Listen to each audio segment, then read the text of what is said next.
तो कल हमने यहाँ तक कर लिया था, पांचवें क्वेश्चन को हम कर रहे थे, फर्स्ट पार्ट सेकंड पार्ट हमने कर लिया था। आज हम बाकी हिस्सों में आगे बढ़ते हैं, ठीक है। प्रोसीजर वही है। तो बच्चों आशा करता हूँ सब लोग बढ़िया होंगे। क्लास को स्टार्ट करते हैं। चलिए अब हम आ जाते हैं थर्ड पार्ट पर।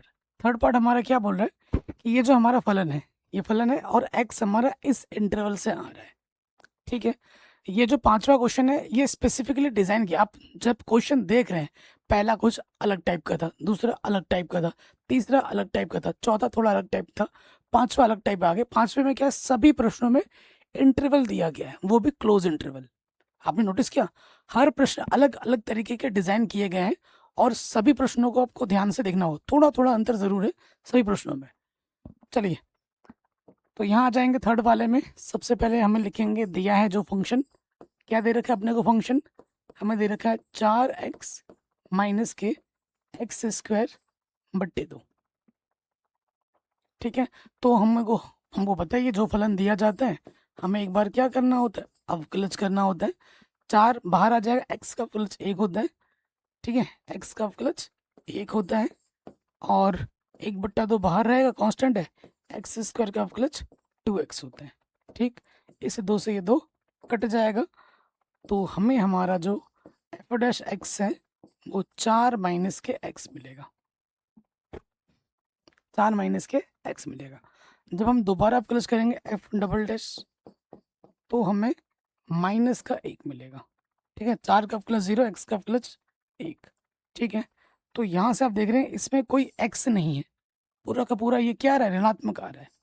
डबल डेरिवेटिव क्या आ रहा है, ऋणात्मक आ रहा है, इसमें कोई एक्स है ही नहीं। बिंदु कुछ भी आए तो उससे मुझे पता लग गया है, प्रांतिक बिंदु कुछ भी आए उससे पहले ही मुझे पता लग गया कि जो फंक्शन है, क्योंकि डबल डेरिवेटिव नेगेटिव आ रहा है तो फलन मेरा महत्तम होगा, इसलिए महत्तम फलन होगा। महत्तम लिखो या उच्चतम लिखो, वो मतलब एक ही है, ठीक है। अगले स्टेप में हम क्या करते हैं, हम निकालते हैं क्रांतिक बिंदु। तो यहाँ लिखेंगे क्रांतिक बिंदु के लिए,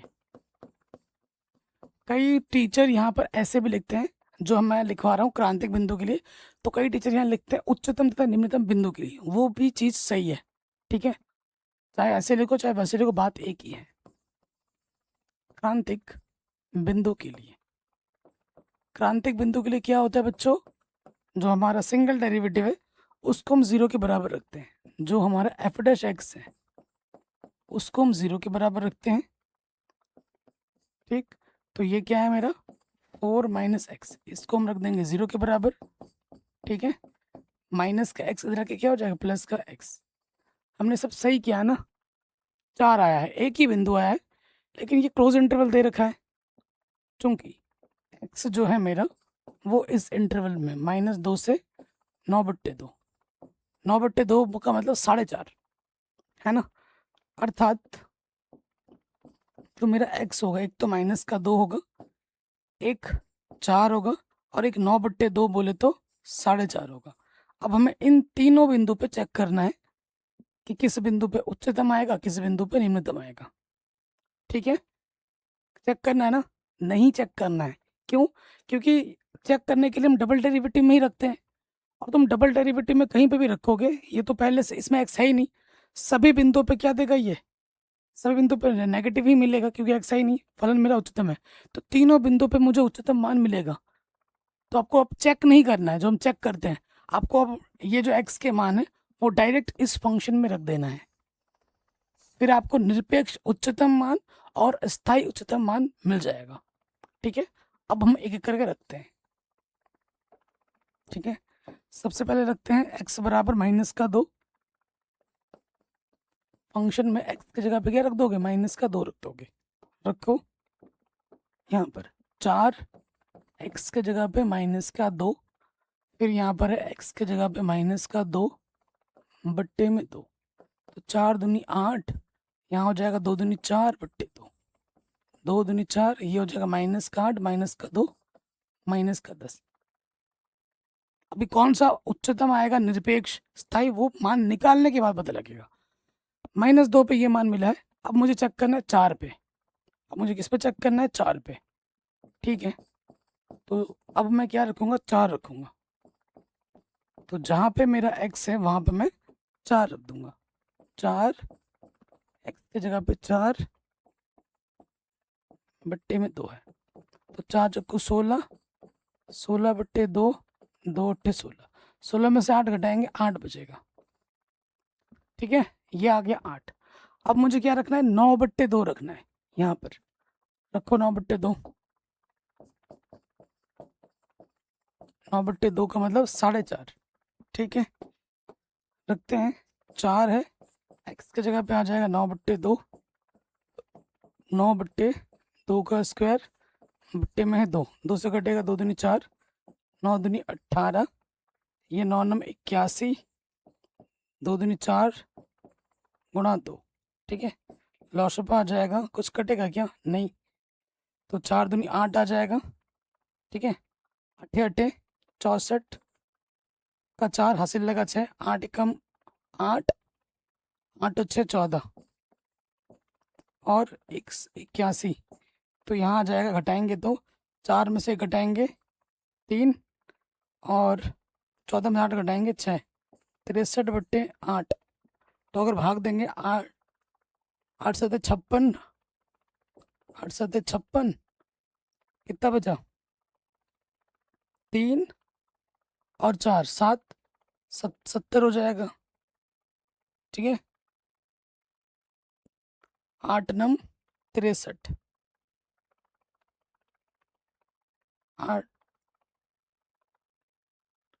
8 का देखो, 8 से भाग दोगे तो 8 8 64 होता है, और 7 बार जाएगा, 7 पॉइंट समथिंग जाएगा। ये मुझे आइडिया लग गया कि भैया ये 7 पॉइंट समथिंग जाएगा। ठीक है, ये आइडिया लग गया, पूरा भाग देने की भी आवश्यकता नहीं है, आइडिया लग गया कि 7 पॉइंट समथिंग जाएगा। अब सबसे बड़ा मान कौन सा है? ये 8 है, ये 7 दशमलव कुछ है, ये -10 है। तो सबसे बड़े मान को हम क्या कहते हैं? सबसे बड़े मान को हम कहते हैं निरपेक्ष। तो ये है हमारा निरपेक्ष उच्चतम मान। ये क्वेश्चन थोड़ा सा हटके था। निरपेक्ष उच्चतम मान मिला, और ये उससे थोड़ा सा छोटा है, तो इसे हम बोलते हैं स्थायी उच्चतम मान।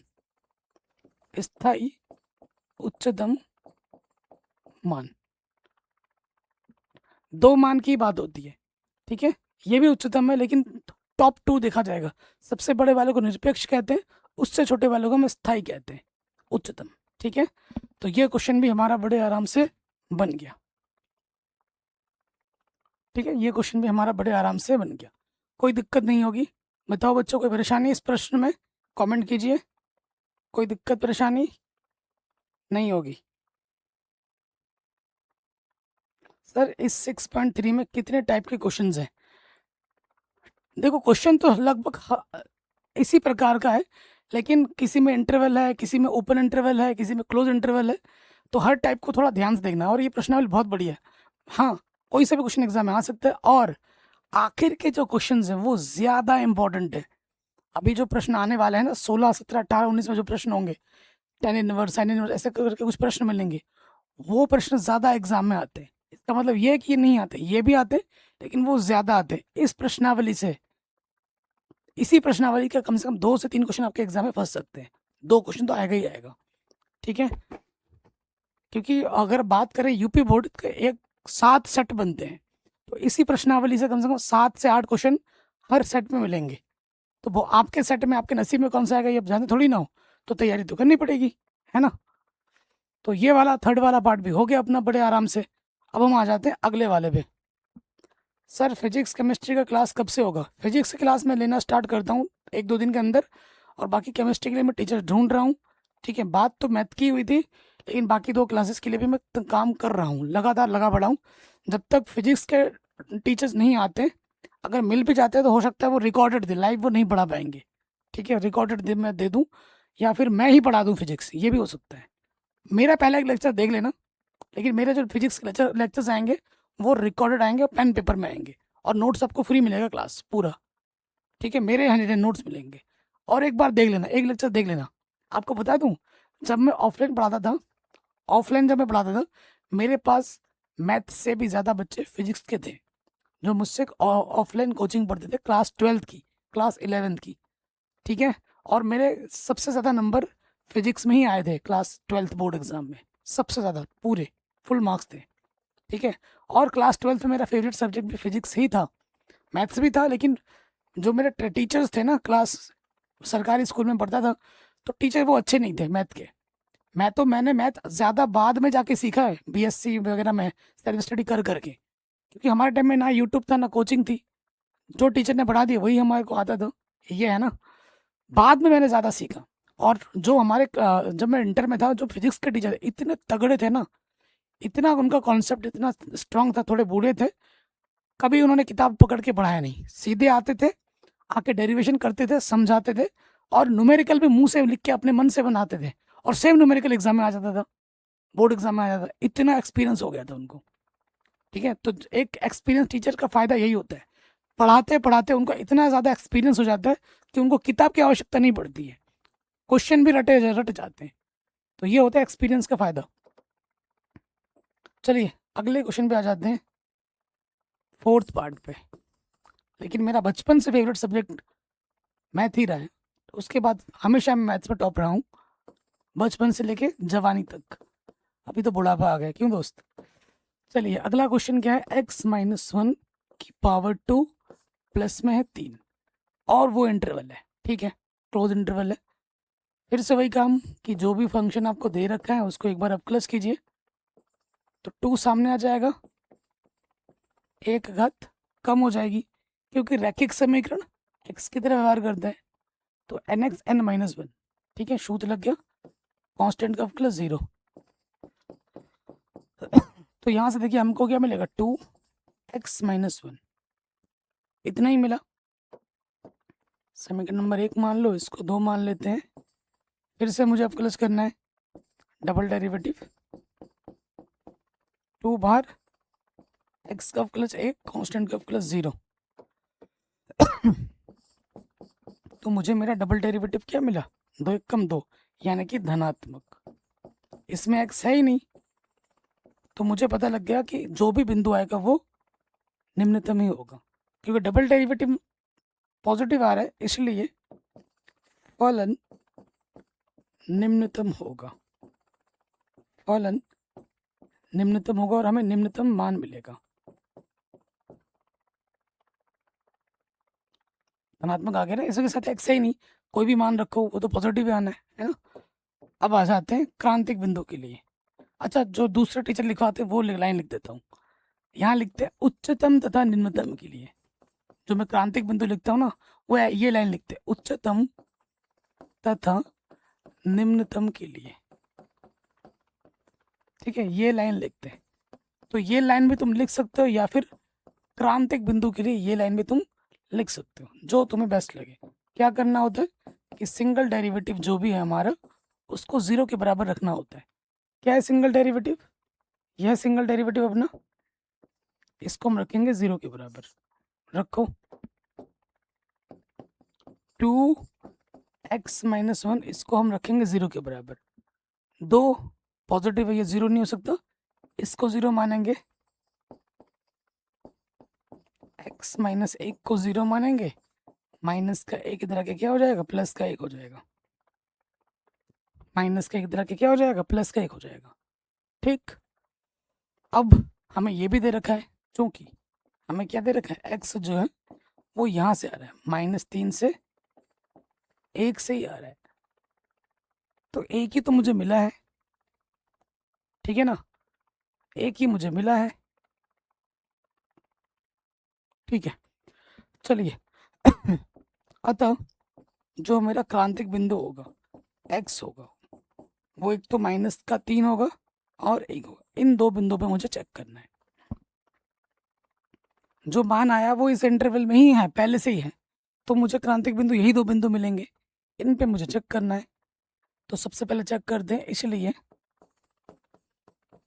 अब आपको फलन में क्या रखना है, x की जगह पे -3 रख देना है, यहाँ पर जहाँ x है वहाँ -3 रखो, ठीक है। तो -4 का वर्ग क्या हो जाएगा, 16, 16 3 क्या हो जाएगा, 19, एक मान आ जाएगा 19। अब आपको क्या रखना है, 1 रखना है, रखो 1, x की जगह पे क्या रखोगे 1, तो ये हो जाएगा 0, 0 का वर्ग 0, तो ये मिलेगा हमें 3। 2 मान आए हैं, ठीक है, ये सबसे छोटा मान है, तो ये हो जाएगा मेरा, ये मेरा हो जाएगा निरपेक्ष निम्नतम मान, निरपेक्ष निम्नतम मान।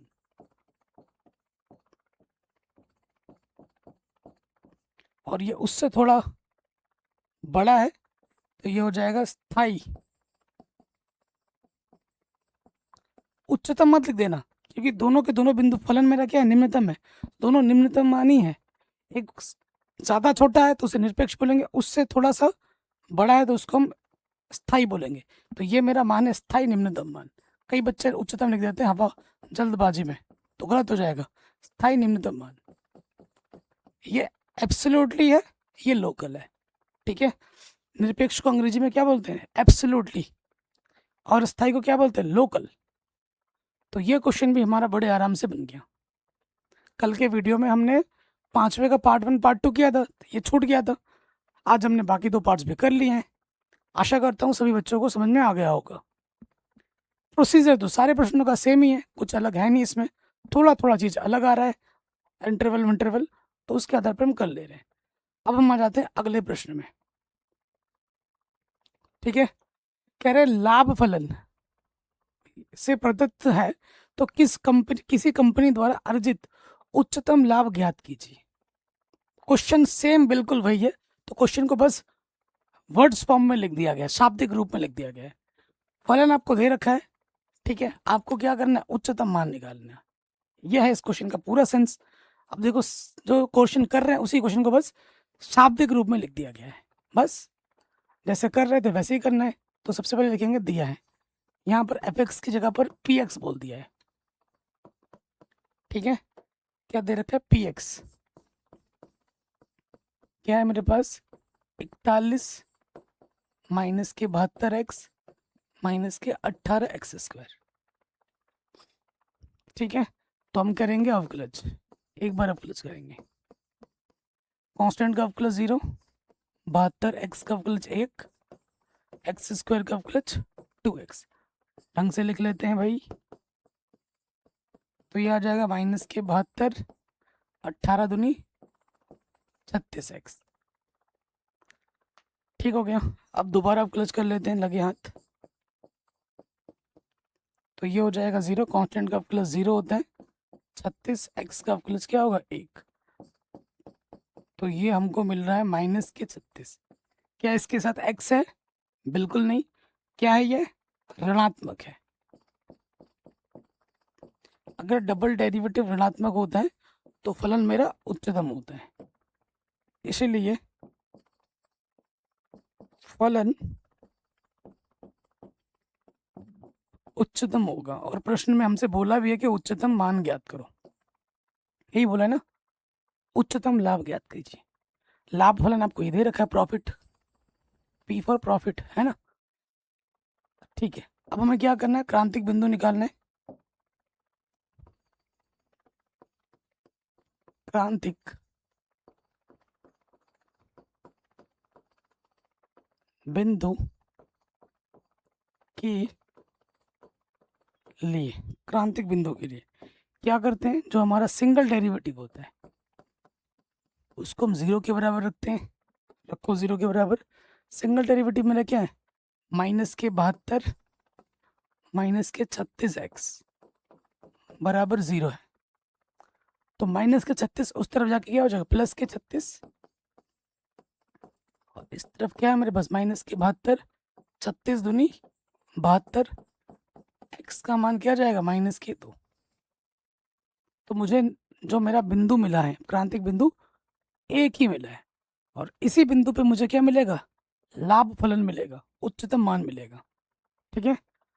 इसलिए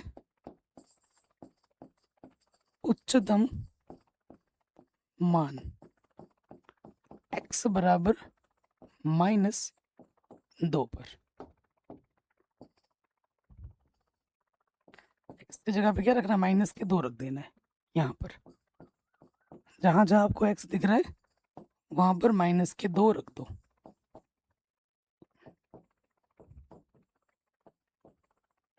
ठीक है, हल करते हैं। यह 41 माइनस गुणा माइनस प्लस 2 दूनी 4 2 सत्ते 14, ठीक है। 18 गुणा 2 दूनी 4, ठीक है।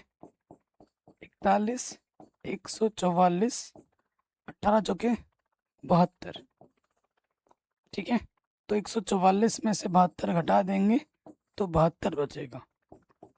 2 और 1 3, 7 और 4 11। तो हमें हमारा जो उच्चतम लाभ मान है वो कितना मिलेगा? 113 मिलेगा। ये हमें हमारा उत्तर मिल जाएगा। एकदम हलवा क्वेश्चन था, आराम से हो गया, ठीक है। हलवा क्वेश्चन था, आराम से हो गया, कोई दिक्कत नहीं होगी। कोई परेशानी बच्चों बताइए? नहीं होगी। और हाँ बच्चों, जो भी अभी हमारे लक्ष्य बैच में बच्चे देख रहे हैं, आज मैं एक वीडियो अपलोड करने वाला हूँ 7.1 प्रश्नावली समाकलन यूट्यूब पे, ठीक है। आप ये मत सोचिए कि सर आपने 7.1 यूट्यूब में पहले डाल दिया तो हमें क्या लक्ष्य बैच में नहीं पढ़ाओगे? बिल्कुल पढ़ाऊंगा, शुरू से पढ़ाऊंगा। बट मैं आपसे एक रिक्वेस्ट ये करूँगा कि समाकलन बहुत बड़ा चैप्टर है। 6.6 चैप्टर खत्म होने में भी बहुत टाइम लग जाएगा। अगर आप में थोड़ा सा दम है, दम दिखाना पड़ेगा, थोड़ा मेहनत करना पड़ेगा, तो आपसे मैं रिक्वेस्ट करूंगा कि इस चैप्टर के साथ साथ आप समाकलन भी स्टार्ट कर देना। ये चैप्टर छठा पढ़ रहे हो ना, सातवां भी शुरू कर दो, ठीक है। इस चैप्टर का उस चैप्टर से कोई लेना देना नहीं है। और चैप्टर नंबर 7 आप यूट्यूब से ही शुरू कर दो, मैंने पूरा पढ़ा रखा, प्लेलिस्ट मिल जाएगी, यूट्यूब से ही करो। जब ये चैप्टर खत्म होगा फिर मैं दोबारा पढ़ाऊंगा लक्ष्य बैच में, टेंशन लेने की कोई ज़रूरत नहीं है, डिजिटल बोर्ड में पढ़ेंगे, पूरा पढ़ाएंगे दोबारा। तो जब आप एक बार पढ़ लोगे और दोबारा जब समाकलन में पढ़ाऊंगा तो आपको फटाफट फटाफट समझ में आ जाएगा और एक बार में रिवीजन भी हो जाएगा, ठीक है। ये फायदे की बात बोल रहा हूँ, बाकी आपकी चॉइस है, पढ़ो ना पढ़ो, लेकिन आपके बड़े भाई होने के नाते के आपको एक अच्छी सलाह दे रहा हूँ। थोड़ा सा समय निकालना होगा, थोड़ी सी ज़्यादा मेहनत करनी होगी, क्योंकि समाकलन बहुत बड़ा चैप्टर है। 11 प्रश्नावली हैं, साथ में सभी प्रश्नावली के उदाहरण हैं, विविध प्रश्नावली भी है और एक्स्ट्रा क्वेश्चन भी हमें करना है क्वेश्चन बैंक के। तो ये चैप्टर खत्म करने में बहुत समय लग जाएगा। और कई बार ऐसा देखा गया, लोग समाकलन चैप्टर ठंड के समय में पढ़ते हैं, सर्दी आ जाती है चैप्टर आते आते, तो रिवीजन कब करोगे? समाकलन चैप्टर एक बार पढ़ने से काम नहीं चलेगा, कम से कम 3 से 4 बार पढ़ना पड़ेगा, तब जाके बात बनेगी, ठीक है। आप सोच रहे हो एक ही बार में हो जाएगा ना? इसीलिए एक पर्सनल एडवाइस दिया बड़े भाई के नाते कि अगर आपके पास समय है, थोड़ा दम निकालो, दम लगाओ, जोर लगाओ और समाकलन चैप्टर आज से ही शुरू कर देना, ठीक है। बाकी यूट्यूब से वो चीज़ करते रहो, बाकी लक्ष्य मैच में तो मैं दोबारा आके पढ़ा दूंगा, पढ़ाना ही है मुझे हर चीज़, ठीक है। चलिए, तो ये क्वेश्चन भी अपना बन गया आराम से, कोई दिक्कत? जो बात मैंने बोली बच्चों, कोई दिक्कत? करोगे कि नहीं करोगे जो मैंने बोला?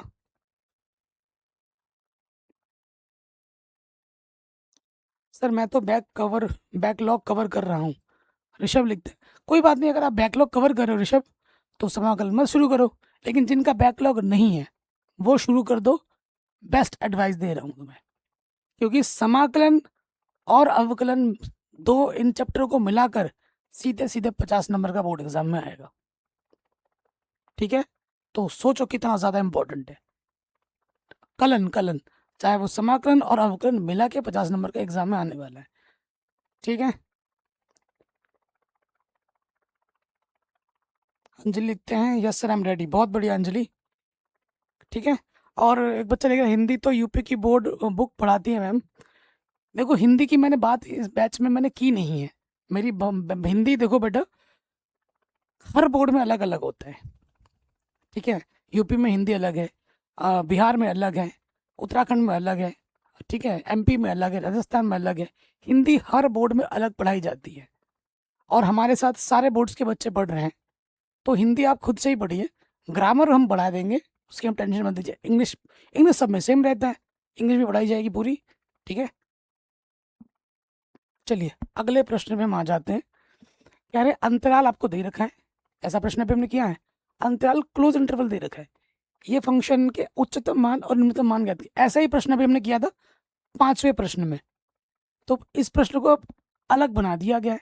देखो क्लोज इंटरवल दे रखा है और ये फलन दे रखा है, इसका उच्चतम और निम्नतम मान ज्ञात करना है, 5वें क्वेश्चन में हमने किया है ना ऐसा प्रश्न। फिर से आ गया, दोबारा करते हैं।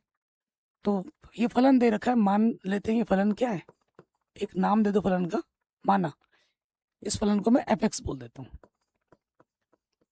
हमें एफ एक्स दे रखा है 3x⁴ minus 8x³ plus 12x² plus 48x plus 25। तो फलन थोड़ा बहुत बड़ा हो गया है ना, कोई दिक्कत नहीं, सब करेंगे। तो जो भी फलन दिया जाता है हमें क्या करना है, एक बार अवकलज। 4 तियाँ 12, एक घात कम हो जाएगी, 8 तियाँ 24, एक घात कम हो जाएगी, 2 सामने आ जाएगा, 12 दूनी 24, x हो जाएगा 48। x का अवकलज 1 होता है, कांस्टेंट का अवकलज 0। ठीक है, दोबारा अवकलज करेंगे, तो क्या हो जाएगा, 12 तियाँ 36, x² 24 दूनी 48x प्लस का 24। ठीक है, पहला दूसरा तीसरा समीकरण मैंने मान लिया। अब हमें क्या करना होता है, क्रांतिक बिंदु निकालना होता है। तो यहाँ लिखेंगे क्रांतिक बिंदु के लिए, क्रांतिक बिंदु के लिए क्या होता है दोस्त, जो मेरा सिंगल डेरिवेटिव है उसे मुझे 0 रखना होता है। रखो सिंगल डेरिवेटिव मेरे पास क्या है, 12x³ minus 24x² plus 24x minus के 48। इसको मुझे 0 रखना है। x की पावर कितनी है, 3 है, तो x के 3 मान आएंगे। x के कितने मान आएंगे, 3 मान आएंगे। ठीक है, x के मेरे पास 3 मान आएंगे, लेकिन मेरा यहाँ से देखो 12 उभयनिष्ठ आ रहा है, तो मैं निकाल लेता हूँ 12 उभयनिष्ठ। तो यहाँ बचेगा x³, 12 दूनी 24, 12 दूनी 24, 12 चौके 48। ये 12 गुणे में इधर आके बट्टे में आ जाएगा। तो हमारे पास बचेगा x³ माइनस के 2x² प्लस का 2x माइनस के 4 बराबर 0। अब कई विद्वान बच्चे क्या करेंगे सर, यहाँ पर x का एक मान सोचेंगे, भाग करेंगे, फिर लंबा चौड़ा विधि हो जाएगा। लेकिन ये क्वेश्चन बड़ा आसान बन सकता है, मान 3 ही निकलेंगे, लेकिन मुझे मेरे नज़रों ने ये बोला कि यहाँ गुणनखंड हो सकता है, यहाँ 3 घाते तो भी गुणनखंड हो सकता है। कैसे, देखो इन दोनों में से क्या है, मेरा x² उभयनिष्ठ है, यहाँ से x बचा और यहाँ से सिर्फ 2, और यहाँ से मेरा 2 उभयनिष्ठ है, यहाँ से x बचा, 2 दूनी 4, बन गया गुणनखंड। क्योंकि ये चीज और ये चीज समान है, समान होगा तभी गुणनखंड बनता है, ध्यान रखना। यानी कि गुणनखंड बन रहा है, तो जो गुणनखंड बनाने के लिए जो 2 बार आया है उसको हम एक बार लिखते हैं, और जो उभयनिष्ठ निकाला है आपने उसको लिख देते हैं दूसरे वाले ब्रैकेट में चिन्ह के साथ। ठीक है, यहाँ से 2 मान आ जाएगा, यहाँ से 1 मान आ जाएगा। अब यहाँ देखो, आगे देखो अगले स्टेप में। ठीक है, इसको 0 रखोगे यदि x² प्लस 2 बराबर 0। ठीक, तो बच्चों प्लस का 2 उधर जाके क्या देगा, माइनस का 2 देगा। प्लस का 2 उधर जाके क्या देगा, माइनस का 2। और जैसे ही आप निकालोगे प्लस माइनस, अंडर रूट के अंदर -2 आ जाएगा। इसको मैं नहीं ले सकता, क्योंकि अंडर रूट के अंदर अगर माइनस आता है तो वो काल्पनिक मान देता है। ये क्या दे रहा है, काल्पनिक मान दे रहा है 2। मुझे काल्पनिक मान नहीं चाहिए, मुझे वास्तविक मान चाहिए। तो इन दोनों मानों को तो मैं नहीं ले सकता। अंडर रूट के अंदर नेगेटिव आने पे क्या होता है, काल्पनिक मान होता है, कक्षा 11 में पढ़ा है आपने। तो ये मान तो मैं नहीं ले सकता। अब इकलौता मान मेरे पास यही बच रहा है, इसको 0 लेते हैं। यदि x माइनस 2 बराबर 0, तो माइनस का 2 उधर जाके क्या हो जाएगा, प्लस का 2। तो मेरे को क्रांतिक बिंदु सिर्फ काम का मिला 1, क्योंकि ये वास्तविक मान है। ठीक है, अब ये उच्चतम बिंदु है या निम्नतम बिंदु है ये हमें नहीं पता। ये पता करने के लिए मुझे डबल डेरिवेटिव में रखना होगा यहाँ पर। अगर डबल डेरिवेटिव में रखने पे पॉजिटिव आता है तो निम्नतम होगा फलन, और निम्न डबल डेरिवेटिव में रखने पे अगर नेगेटिव आता है तो फलन उच्चतम होगा। ठीक है, चलिए हम रखते हैं x की जगह x बराबर 2 पर। ठीक है, डबल डेरिवेटिव में रखो, यहाँ रखना है 36, x की जगह पे 2 रखोगे, माइनस 48, x की जगह पे 2 रखोगे, प्लस का कितना है बच्चों 24। ठीक है, हल करते हैं। 36 2 दूनी 4, 48 2 48 दूनी 96, प्लस का है अपना 24। ठीक है, गुणा करते हैं, कुल मिला के पॉजिटिव आएगा। अब हल करके देखने की जरूरत नहीं, क्योंकि देख लेते हैं फिर भी। 4 छंग 24, 4 छंग 24 हासिल लगा दो, 4 3 12 हो तो 14, प्लस का 24, माइनस का 96। तो अगर इसको मैं हल करूंगा तो प्लस का ही तो बचेगा ज़्यादा। मेन मुद्दा क्या है, हल करके वो मत देखो धनात्मक आ रहा है या ऋणात्मक आ रहा है, वो मेन मुद्दा है। तो लिखेंगे चूंकि एफ डबल डेरिवेटिव 2 पर क्या आ रहा है, धनात्मक आ रहा है, कितना आ रहा है हल करके लिख देना। ठीक है, इसलिए x बराबर 2 पर फलन निम्नतम होगा। क्या होगा दोस्त, निम्नतम होगा, यानी कि मुझे निम्नतम मान मिलेगा। x बराबर 2 मेरा क्या है, निम्नतम बिंदु है, तो मुझे निम्नतम मान मिलेगा। और मान कहाँ मिलेगा, दिए गए फलन में रखने पर। रखो अब, इसलिए निम्नतम मान,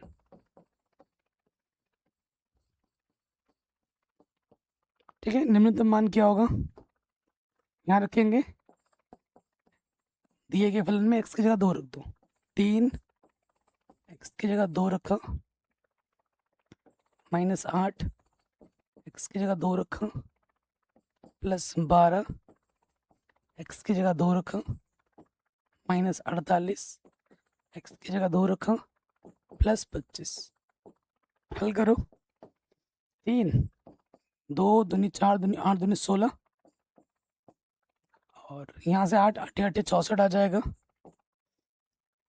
4 12 चौके 48 आ जाएगा, 48 दूनी 96 हो जाएगा, प्लस 25। 16 3 48 होते हैं, 48 और ये 48। ठीक है, और ये है अपना 96, इसको साथ रख दिया, इसको साथ रखा, इसको ले लिया, यहाँ पर माइनस का 64 प्लस के 25। तो 48 48 क्या होता है 96, 96 से 96 कटा, 25 64 में से 25 घटा दो, कितना आ जाएगा, 14 में से 5 घटाएंगे 9, 5 में से 2 घटाओगे 3, माइनस के 39। ये आ जाएगा उत्तर। तो ये हमें हमारा निम्नतम मान मिलेगा। आई थिंक यही होगा, कैलकुलेशन एक बार देख लेना, माइनस के 39। ठीक है, साइड हट जाता हूँ, स्क्रीनशॉट ले लेना बाद में। तो ये प्रश्न भी हो गया आराम से। किसी को दिक्कत परेशानी बच्चों बताइए कमेंट करके।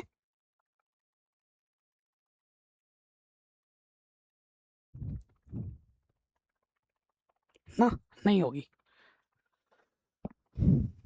आगे बढ़े नेक्स्ट क्वेश्चन में, चलते हैं नेक्स्ट क्वेश्चन में आ जाते हैं।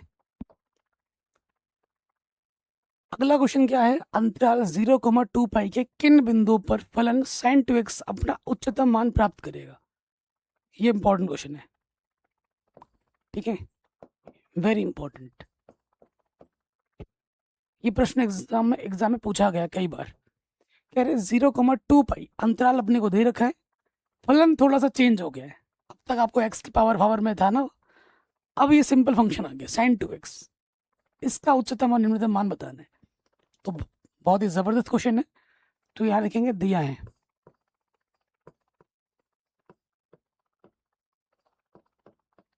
हमको क्या दे रखा है, जो फंक्शन हमें दे रखा है f(x) बराबर क्या दे रखा है, sin 2x। ये अपने को फंक्शन दे रखा है, तो हमें क्या करना है, अवकलज करना है। जो भी फंक्शन दिया जाता है हम क्या करते हैं, एक बार अवकलज करते हैं। साइन 2x का प्लस क्या होगा, कॉस 2x।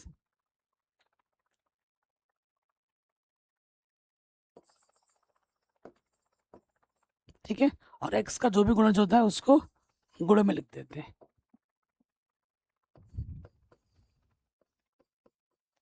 ठीक, अब दोबारा आप प्लस करोगे,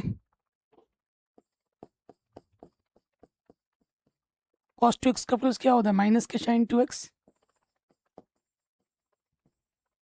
पहले से 2 ऑलरेडी था यहाँ पर, और x का गुणज कितना है, 2, गुणे में 2 और लग जाएगा, तो डबल डेरिवेटिव क्या होगा, 2 दूनी 4 माइनस के साइन 2x। बताइए यहाँ तक कोई दिक्कत, कोई परेशानी यहाँ तक नहीं होगी। इंटरवल ध्यान देना, जो मुझे क्रांतिक बिंदु लेना है वो इस इंटरवल के बीच में लेना है, और 0 2 पाई को भी लेना है, और जितने भी क्रांतिक बिंदु आएंगे उनमें मुझे उच्चतम तथा निम्नतम मान बताना है कि कौन सा होगा। चलिए अब हम आते हैं क्रांतिक बिंदु के लिए। क्रांतिक बिंदु के लिए, ठीक है, क्रांतिक बिंदु के लिए क्रांतिक बिंदु के लिए क्या होता है, जो हमारा सिंगल डेरिवेटिव होता है उसको 0 रखते हैं, इसको क्या करते हैं 0 के बराबर रखते हैं, एफ डैश एक्स को 0 के बराबर रखते हैं, रखो 0 के बराबर, तो यह है 2 cos 2x बराबर 0, 2 गुणे में की बट्टी में आ जाएगा, 0 की बट्टी में कुछ भी हो 0 हो जाता है। ठीक है, अब ध्यान देना, आपका जो मान हमें निकालना है वो 0 से 2 पाई पूरा बोला है, यहाँ 0 होता है, यहाँ π/2, पाई 3π/2 और 2 पाई, इस पूरे के लिए पूछा है। ठीक है, इस पूरे के लिए हमसे पूछा गया है कि और चले इसो धरो रे वो तो खाई से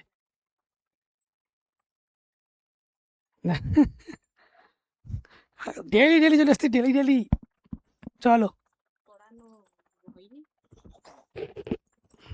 डेली कुत्तो खाते আসতে চায়। हेलो कर दो, हाय डेली आ जाती है हमारे क्लास में, अभी चोट लगी इसको है, लाइव चल रहा है बेटा, हेलो कर दो, हाय हेलो करो चलो जाओ, पढ़ाने में डिस्टर्ब हो जाता है बेटा, नहीं जाएगी, जाओ बेटा अभी लूँगा पढ़ाने की बात है, जाओ जाओ।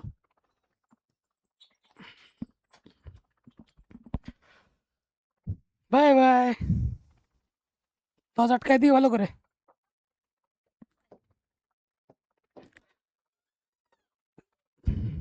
चलिए बच्चों, सॉरी थोड़ा डिस्टर्ब हो गया आप लोगों को।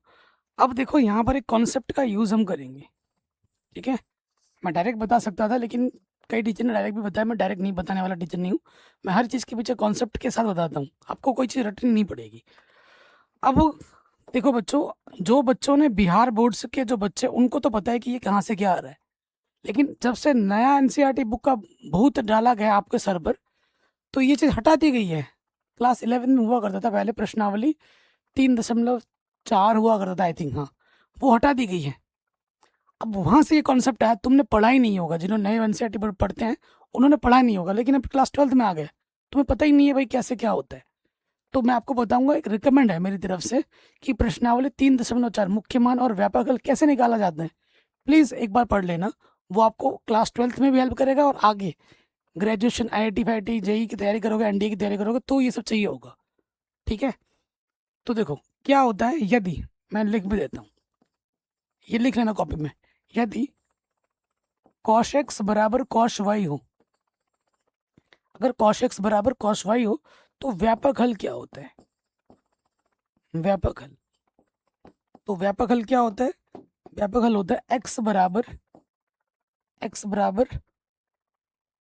n पाई 2n पाई होता है, 2n pi plus minus theta, theta की जगह पे y, ये होता है। ठीक है, ये होता है, एक बार मैं कंफर्म कर लेता हूँ जो मैंने लिखा है सही लिखा है कि नहीं लिखा है। हाँ सही है। x बराबर क्या होता है 2n pi plus minus y होता है। ये y यहाँ से आता है, ये वाला y। ठीक है, तो जो आपको x मिलेगा इस रीजन में वो इस सूत्र से मिलेगा। और यहाँ जो n होता है वो क्या होता है, पूर्णांक होता है। ठीक है, पूर्णांक होता है प्लस का, माइनस का नहीं। सो देखिए यहाँ 0 है। अब आप देखो cos 2x, cos 0 किस एंगल पे मिलता है, cos पाई बाई 2 का मान होता है 0। सो देखो बच्चों, ये x के स्थान पर है और ये y के स्थान पर है। cos x बराबर cos y, ये केस बन गया ना, ये केस बन गया। डिटेल में बढ़ा रहा हूँ, शॉर्टकट नहीं। cos x बराबर cos y बन गया। तो x बराबर क्या होता है, ये सूत्र होता है। ठीक है, तो देखो अब आपको कैसे मिलेगा। अब cos से cos हट जाएगा, cos से cos हट जाएगा, तो आपके पास क्या आ जाएगा 2x बराबर, 2x बराबर क्या आ जाएगा पाई बाई 2, 2x बराबर पाई बाई 2। तो x बराबर क्या हो जाएगा पाई बाई 4 हो जाएगा। बट्टे का 2 गुणे का 2 इधर बट्टे में आ जाएगा, पाई बाई 4 हो जाएगा। ये जो पाई बाई 4 है वो यहाँ पर है, यहाँ पे मिलेगा आपको मान। यहाँ पे भी चाहिए, यहाँ पे भी चाहिए और यहाँ पे भी चाहिए, क्योंकि पूरा बोला है। ठीक है, 3 मान और आएंगे, तो वो कैसे मिलेगा आपको ज़्यादा सोचना नहीं है। ठीक है, आपको ज़्यादा सोचना नहीं है। देखिए x बराबर पाई बाई 4 है ना, यहाँ रख दोगे। हमारे पास क्या है, चूंकि देखो हमारे पास क्या था 2x बराबर 2n pi plus minus Y, Y हमारे पास क्या था पाई बाई 2 था। ये यहाँ रखोगे, 2 यहाँ गुणे में सबकी जगह भाग कर दोगे, तो x बराबर क्या आ जाएगा n pi plus minus pi by 4, ये सूत्र बनेगा। 2 से हमने क्या किया, सब में दोनों तरफ भाग दे दिया। अब देखो यदि n बराबर मैं अगर 1 रखूंगा, n का मान अगर मैं 1 रखूंगा, तुम 0 भी रख सकते हो। n का मान मैं 0 रखूंगा तो ये 0 हो जाएगा, पाई बाई 4 आ जाएगा। ठीक है, अब मैं n का मान 1 रखता हूँ, 1 रखूंगा तो क्या हो जाएगा, क्योंकि एक मान मुझे यहाँ मिल गया, दूसरा मान मुझे यहाँ चाहिए। n का मान 1 रखूंगा तो x का मान क्या हो जाएगा 1 पाई, एक बार प्लस ले लो, एक बार प्लस लेना है, एक बार माइनस लेना है। प्लस लेने पे क्या होगा, प्लस लेने पे क्या होगा 4 पाई और 1 पाई, 5 पाई बाई 4 आएगा। ठीक है, और एक बार आप माइनस लोगे तो क्या होगा, तो 4 पाई में से 1 पाई घटेगा 3 पाई बाई 4 हो जाएगा। 2 मान आपको और मिल गए। ठीक है, जो मान होने चाहिए वो 0 से 2 पाई के बीच में ही होने चाहिए, बड़ा मान आएगा तो हम नहीं ले सकते। ये मान मुझे मिल गया n बराबर 1 रखने पर, क्योंकि प्लस में भी होता है माइनस में भी होता है। प्लस लेने पे मुझे ये मिला, माइनस लेने पे मुझे ये मिला, n बराबर 1 पर। अब मैं चेक करूंगा n बराबर 2 पर, n बराबर 2 पर देख लो, यहाँ रखना है। ठीक है, यहाँ रखना है, n की जगह पे 2 पाई रख दो। ठीक है, एक बार प्लस में ले लो, प्लस में लेने पे तो ज़्यादा हो जाएगा, 4 दूनी 8, 8 और 1 9 पाई बट्टे 4, भाग दोगे तो 2 पाई से बड़ा आ जाएगा। आपको 2 पाई तक लेना है, भाग देने पे देखो 4 दूनी 8, 2.4 है, तो 2 पाई से बड़ा हो गया, तो ये मान तो हम नहीं ले सकते, प्लस वाला नहीं ले सकते, प्लस वाला फेल हो गया। अब मुझे क्या लेना है, माइनस वाला लेना है।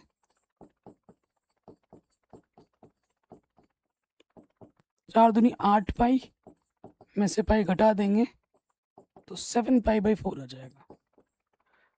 अब सोचोगे सर 3 रखेंगे तो क्या होगा, 3 रखोगे तो बड़ा आएगा, घटाने पे भी जोड़ने पे भी।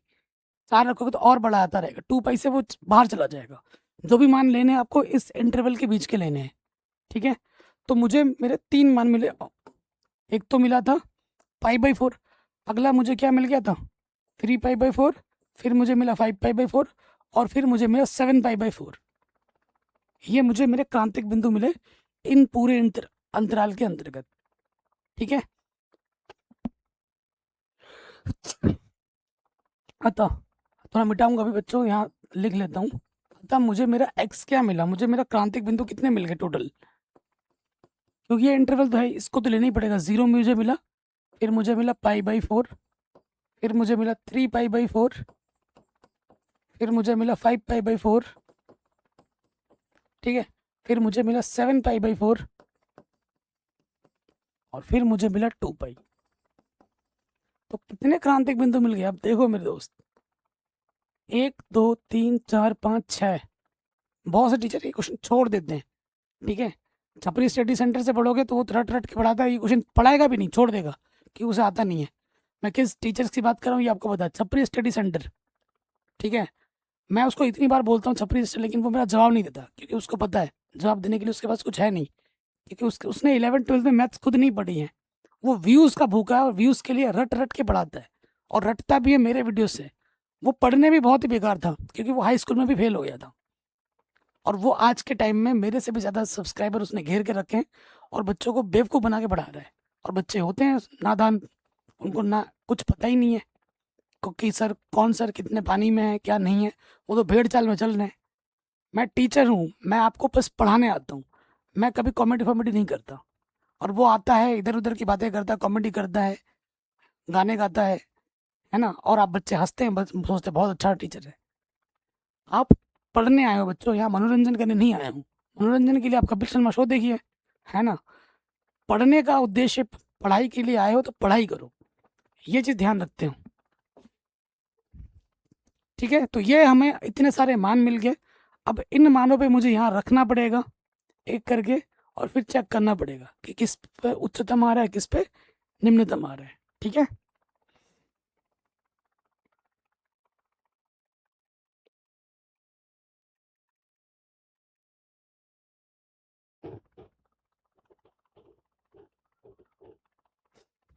देखिए आप ये देखो, डबल डेरिवेटिव उच्चतम मान ही क्यों निकलेगा ये भी देख लो,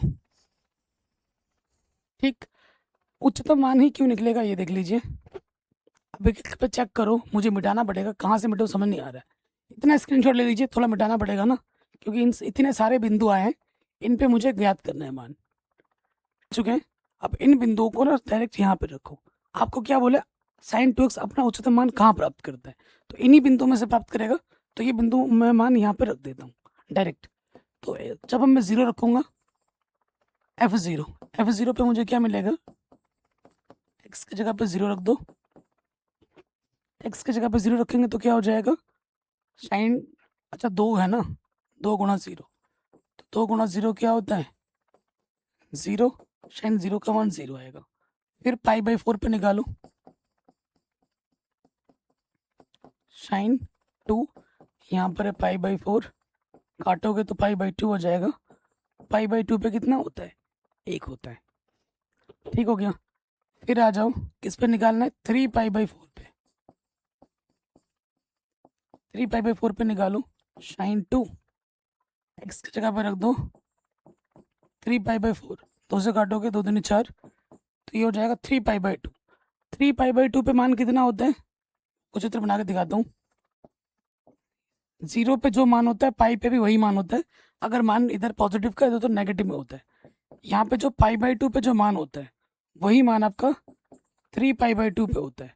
अगर यहाँ पॉजिटिव में होता है तो इधर नेगेटिव में होता है ना।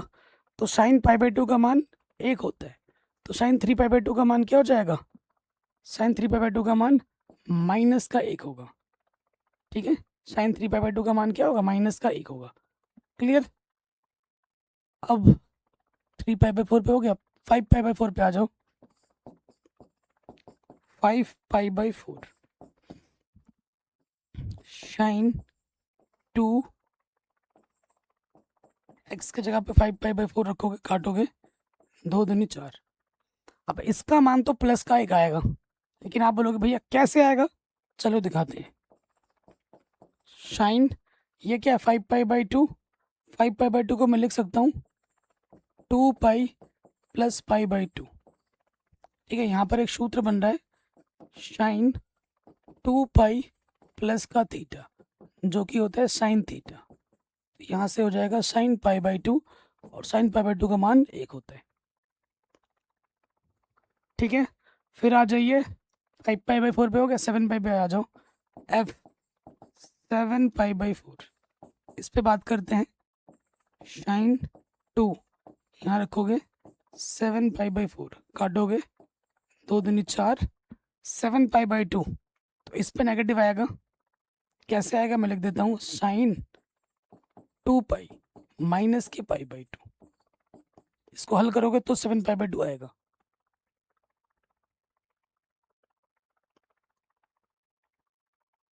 सेवन चाहिए ना अपने को, 2 दूनी 4 हो रहा है, यहाँ पे 2 नहीं 4π करना पड़ेगा,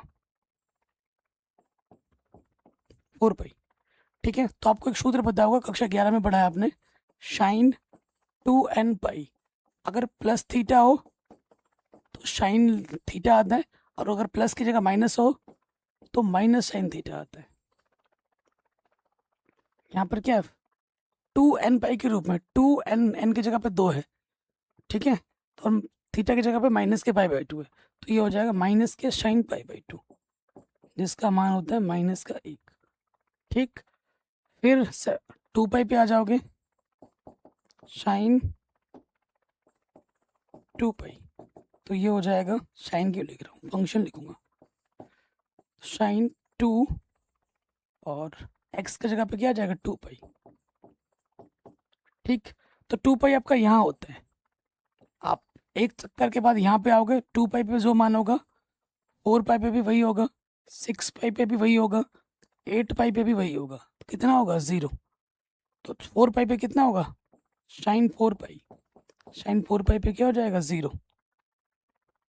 तो उच्चतम मान मुझे क्या मिला, सबसे बड़ा मान क्या है, देखो दोस्त, सबसे बड़ा मान है 1, यहाँ मिला, यहाँ मिला, ठीक है, तो जो मेरा सबसे उच्चतम मान है वो 1 है।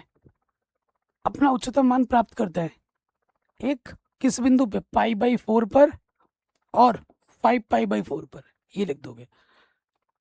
सिर्फ उच्चतम ही पूछा है ना आपसे, अगर निम्नतम पूछता तो क्या होता, निम्नतम माइनस का 1 होता, देख रहे हो, माइनस का 1, माइनस का 1, ठीक है, इस बिंदु पे आता 3π/4 पर और 7π/4 पर।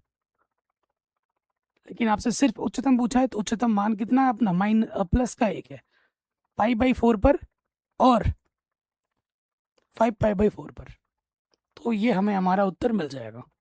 ठीक है, क्वेश्चन नंबर 9 में, ठीक है, तो हमें क्या बोल रहा है क्वेश्चन, कि फलन हमारे पास है sine x plus cos x का उच्चतम मान ज्ञात करना है। हमें क्या ज्ञात करना है, उच्चतम मान ज्ञात करना है। ठीक है, अब कई टीचर इस प्रश्न में ना खुद से इंटरवल लगा लेते हैं 0 से 2π। इस प्रश्न में कोई इंटरवल दिया हुआ है क्या, नहीं दिया है, तो आप जबरदस्ती क्यों घुसेड़ रहे हो। ठीक है, तो हम क्या करेंगे, सिंपल तरीके से करेंगे, प्रश्न एकदम सिंपल है। तो सबसे पहले लिखेंगे दिया है,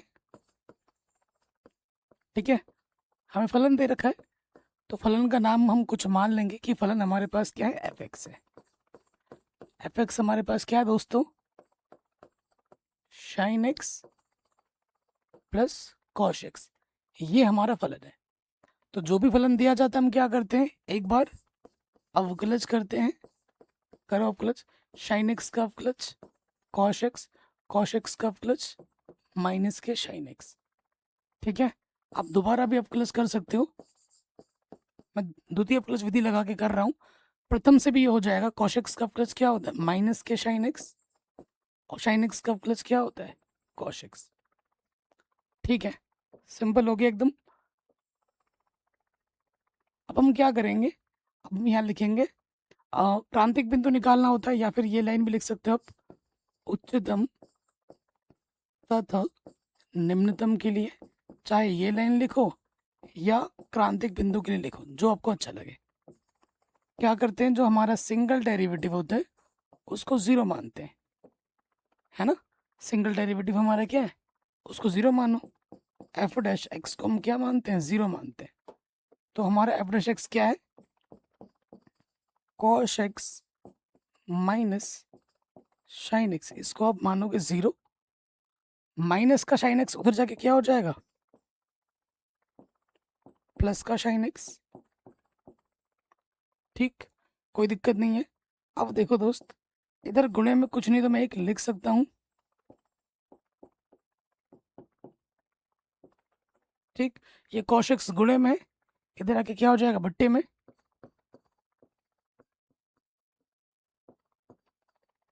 ठीक है, और यहाँ बचेगा अपना एक साइन बट्टा कॉस क्या होता है बच्चों, 10x। अच्छा बराबर है, इधर 10 है तो इसका मान भी 10 में सोचना पड़ेगा। तो हम जानते हैं 10 पाई/4 का मान 1 होता है। दोनों तरफ तुलना करेंगे तो 10 से 10 हटेगा और x का मान बचेगा पाई/4। इकलौता बिंदु आ गया पाई/4। और हमें क्या निकालना है, उच्चतम मान निकालना है। इसी बिंदु पे आपको उच्चतम मान मिलेगा। ये बिंदु आपको उठाकर यहाँ पर रख देना, आपको आपका उच्चतम मान मिल जाएगा। अच्छा आपके मन में ये डाउट आ रहा है क्या कि भैया ये बिंदु उच्चतम होगा या नहीं होगा, वो डाउट भी मैं आपको दूर कर देता हूँ। देखो क्या करना होता है, जो भी बिंदु आता है उसको आपको डबल डेरिवेटिव में रखना होता है ना, यहाँ रखना होता है। तो रख के दिखा देता हूँ, चूंकि एफ डबल डैश एक्स की जगह क्या रखना है, पाई/4 रखो। तो यहाँ है माइनस का हो जाएगा साइन पाई/4 और यहाँ पर है कॉस पाई/4 साइन। तो देखो साइन पाई/4 का मान होता है 1/10√2 और कॉस पाई/4 का मान भी होता है 1/10√2। तो ये आ गया माइनस के 2/√2। क्या आ गया, ऋणात्मक आ गया। अगर डबल डेरिवेटिव माइनस में आता है तो फलन मेरा उच्चतम होता है, यानी कि इसीलिए x बराबर पाई/4 पर जो मेरा फलन है वो उच्चतम है।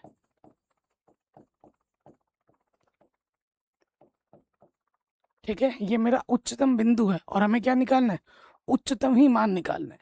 तो आपको क्या करना है, x का जो मान आया पाई/4 वो दिए गए फलन पे हमें क्या करना है, रख देना है। अतः उच्चतम मान, तो यहाँ लिखेंगे अतः उच्चतम मान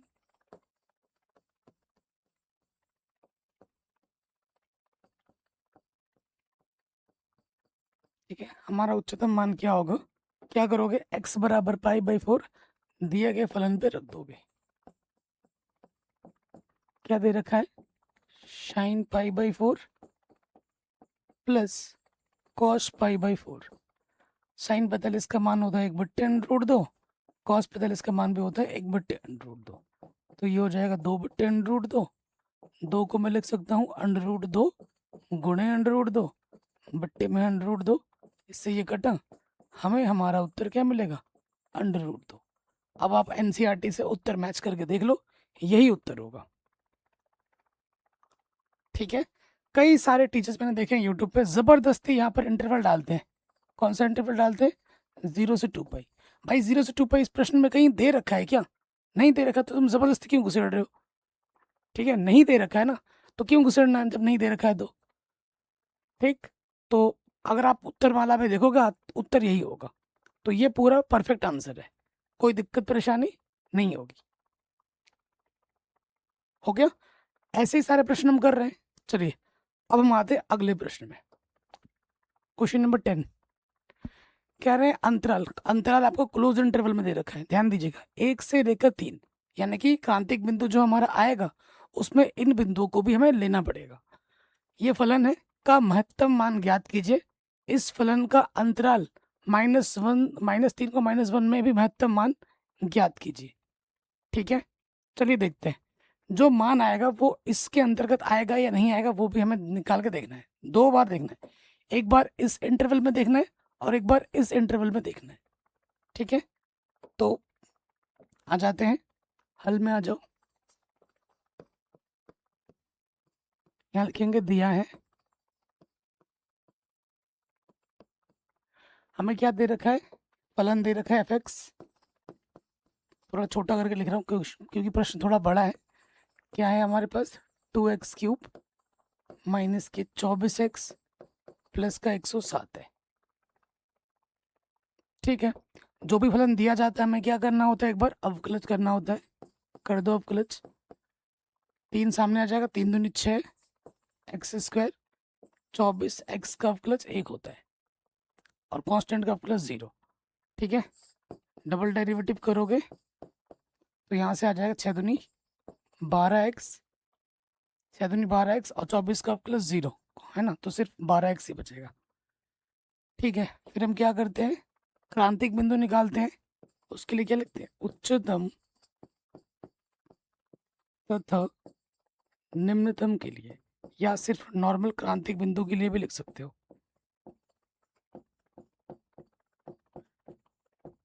ठीक है, क्या करना होता है, जो हमारा सिंगल डेरिवेटिव है उसको 0 मानना होता है। ठीक है, ये हमारा सिंगल डेरिवेटिव है, इसको हमें 0 मानना है। मानो 6x² माइनस 24 को हम मान लेंगे 0। ठीक है, माइनस का 24 इधर आके हो जाएगा प्लस के 24, 6 चौको 24, x² बराबर आ जाएगा 4।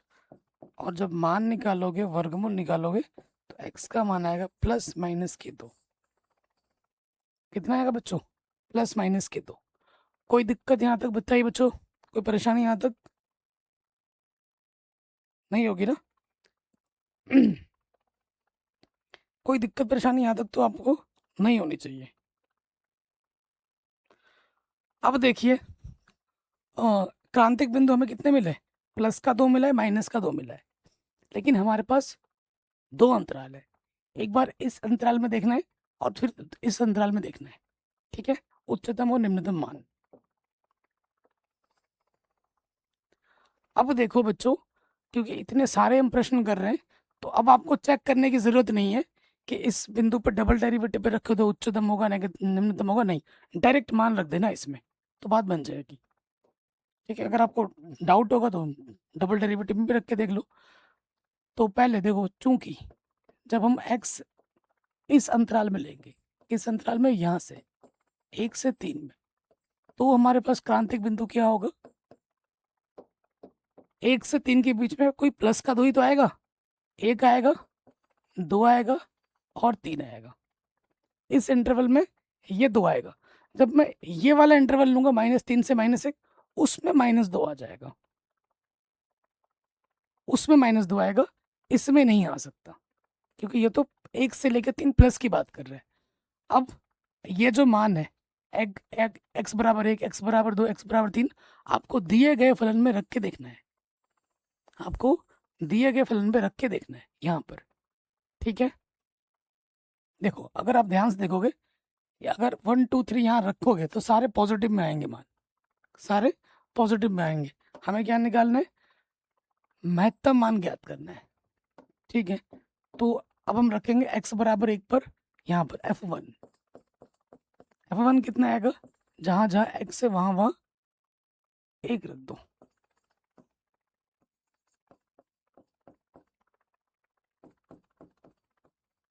ठीक है, हल करेंगे तो क्या होगा?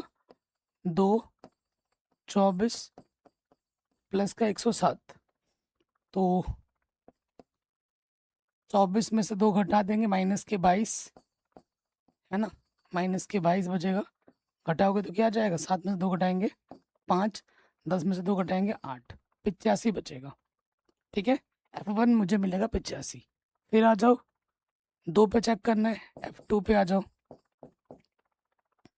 f2 पे आ जाओ। यहाँ जहाँ जहाँ x है वहाँ वहाँ क्या रख दोगे? 2 रख दोगे।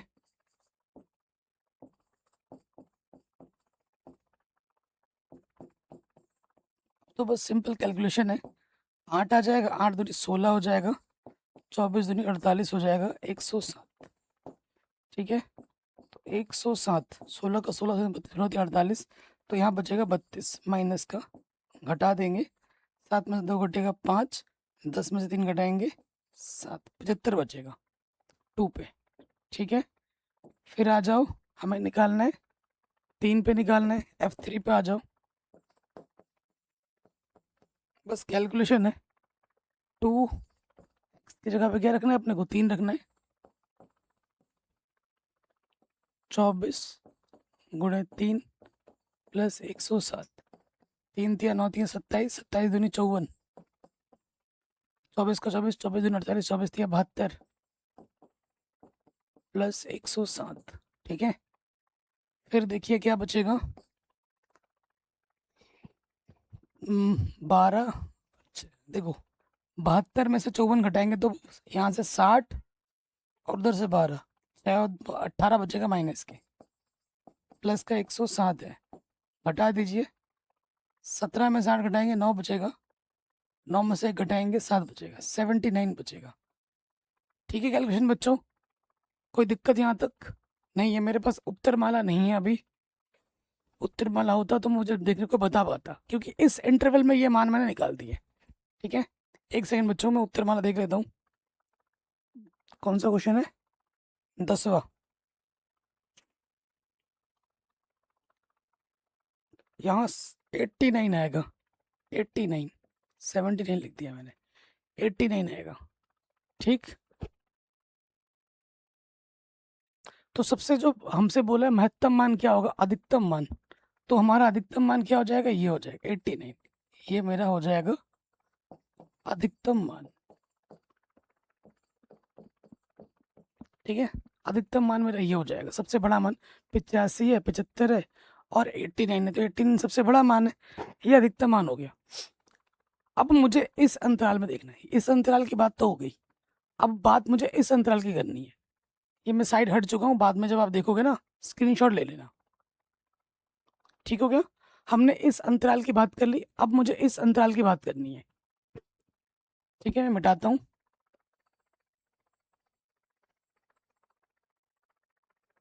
दूसरे अंतराल की बात करेंगे पुनः, पुनः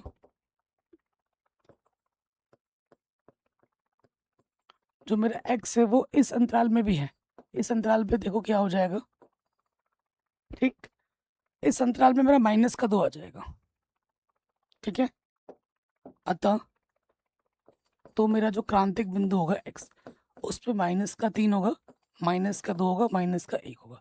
अब इन 3 बिंदुओं पे मुझे मान ज्ञात करना है, यहाँ रखना है। ठीक है, तो मैं चेक करता हूँ f-3 पर। ठीक है, -3 पर रखो, 2, जहाँ जहाँ x है वहाँ 3 रख देते हैं, 24 x के जगह पर 3 + 107, तो यहाँ देखिए 3 3 3 27, माइनस का 27, 27 दूनी 54, माइनस का। ठीक है, नेगेटिव नेगेटिव पॉजिटिव, 24 का 24, 24 24 72 + 107, देखो 7 और 2 9 और 7 हो जाएगा। ठीक है, 100 ये, उसमें से मुझे 54 घटा देना है, तो 9 में से 4 घटाएंगे क्या बचेगा, 5, 7 में से 5 घटाएंगे 2, 1, ये आ जाएगा 125। आशा करता हूँ कैलकुलेशन सही है। अब हम निकालेंगे f-2 पर।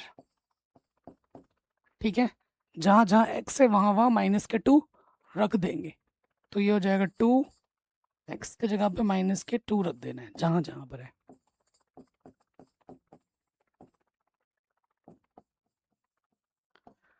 ठीक है, अब वो देखो ये क्या होगा, 2 दूनी 4 दूनी 8, माइनस का 8 दूनी 16 हो जाएगा, 24 दूनी 48, माइनस माइनस प्लस हो जाएगा 107। 7 और 8 कितना होता है, 15, हासिल लगा 1। ठीक है, 4 और 0 1 5, तो ये हो जाएगा 155 में से मुझे 16 घटा देना है, तो 15 में से 6 घटाएंगे 9 बचेगा। ठीक है, 4 में से घटाएंगे 3 बचेगा, 139। ओके, अब हम आते हैं f-1 पर। f-1 पे मान रखो, जहाँ जहाँ x है वहाँ वहाँ माइनस के 1 रख दो।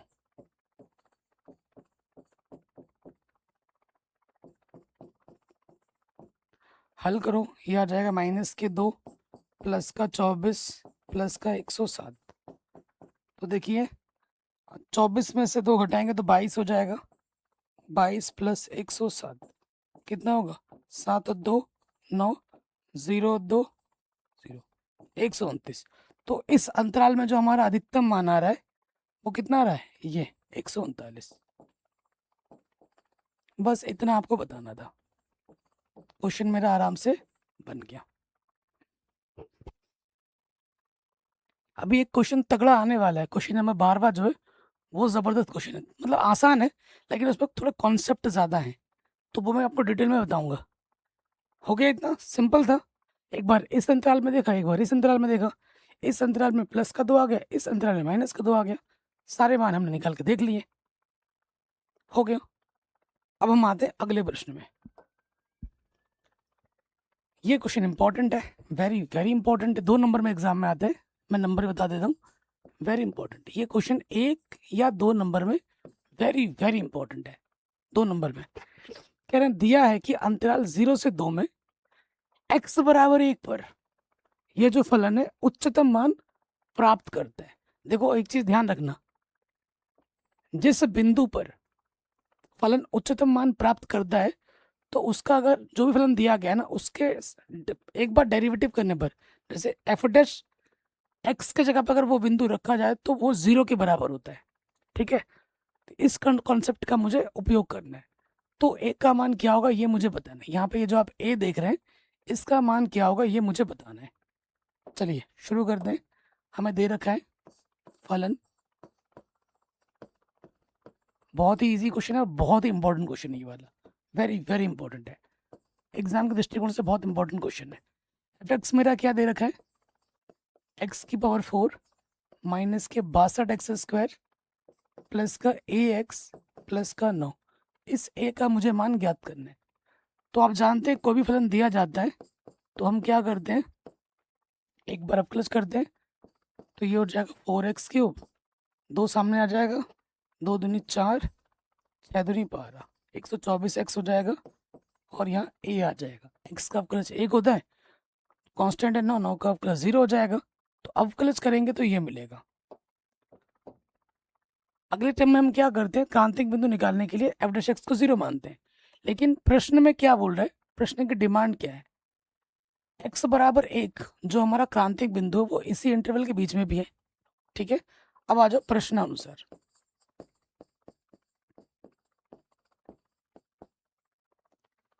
प्रश्नानुसार क्या बोला गया है कि x बराबर 1 पर, x बराबर 1 पर फलन उच्चतम मान प्राप्त करता है, उच्चतम मान प्राप्त करता है। ठीक है, ये प्रश्न बहुत इंपॉर्टेंट है। देखो जब एक चीज कॉन्सेप्ट में ध्यान रखिए, जब किसी बिंदु पे फलन उच्चतम मान प्राप्त करेगा तो वो मान उसके सिंगल डेरिवेटिव में रखने पर उसको 0 के बराबर बना देते हैं। ठीक है, यानी कि एफ डैश 1 किसके बराबर होगा, 0 के बराबर होगा जैसे ही अब x के जगह पर 1 रखोगे तो, क्योंकि इस पॉइंट पर ये उच्चतम मान प्राप्त करता है। ठीक है, तो जहां जहां आप x देख पा रहे हैं वहां वहां 1 रख दो।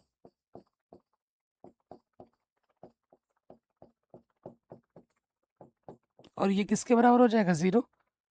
ठीक है, तो ये हो जाएगा 4 माइनस का 124 प्लस का a, तो यहाँ से बचेगा माइनस का 120 प्लस का a, तो माइनस का 120 उधर जाके क्या हो जाएगा, प्लस का 120। तो हमें हमारा a का मान क्या मिलेगा, 120, यहीं तक। तो ये 2 नंबर पे ये क्वेश्चन बहुत ही तगड़ा है और बहुत इंपॉर्टेंट है। ठीक है, आराम से बन गया, हो गया। आगे बढ़े नेक्स्ट क्वेश्चन में, चलिए आगे बढ़ते हैं। हाँ, ये क्वेश्चन बहुत ही तगड़ा है और बहुत इंपॉर्टेंट है। इसमें इंटरवल दे रखा है। ठीक है, इंटरवल क्या दे रखा है, 0 से 2 पाई दे रखा है। कह रहे हैं 0 से 2 पाई पर ये जो फलन है इसका उच्चतम और निम्नतम मान ज्ञात कीजिए। ठीक है, तो बड़ा अच्छा क्वेश्चन है, इजी क्वेश्चन है। चलिए करते हैं। सबसे पहले हम लिखेंगे फलन, दिया क्या है अपने को, फलन दे रखा है। हमारे पास फलन क्या है, फलन हमारे पास है x प्लस साइन 2x, ये मेरा फलन है। ठीक है, जो भी फलन दिया जाता है उसे हम क्या करते हैं, एक बार अवकलज। तो x का अवकलज क्या हो जाएगा, 1, साइन 2x का अवकलज क्या होगा, cos 2x, और x का जो भी गुणज होता है वो गुणे में लग जाता है। ठीक है, समीकरण नंबर 1, और ये हो गया समीकरण नंबर 2। हमें उच्चतम और निम्नतम मान निकालने, जब तक क्रांतिक बिंदु नहीं आएगा तो हम उच्चतम निम्नतम मान कहाँ से निकालेंगे। अगले स्टेप में आप क्या लिखोगे, क्रांतिक बिंदु के लिए या उच्चतम तथा निम्नतम के लिए, जो लिखना चाहो। तो यहाँ मैं लिख देता हूँ उच्चतम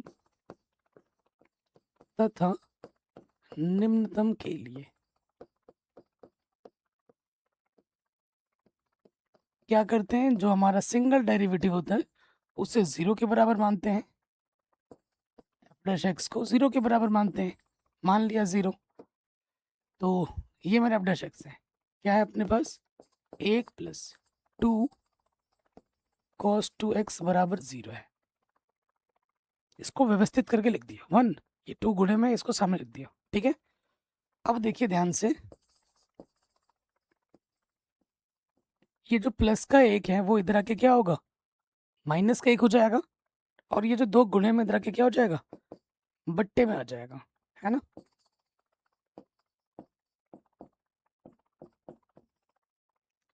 क्योंकि नेगेटिव में आ रहा है और हमें अंतराल दे रखा है 0 से 2 पाई पूरा, हमें अंतराल क्या दे रखा है, 0 से 2 पाई पूरा दे रखा है।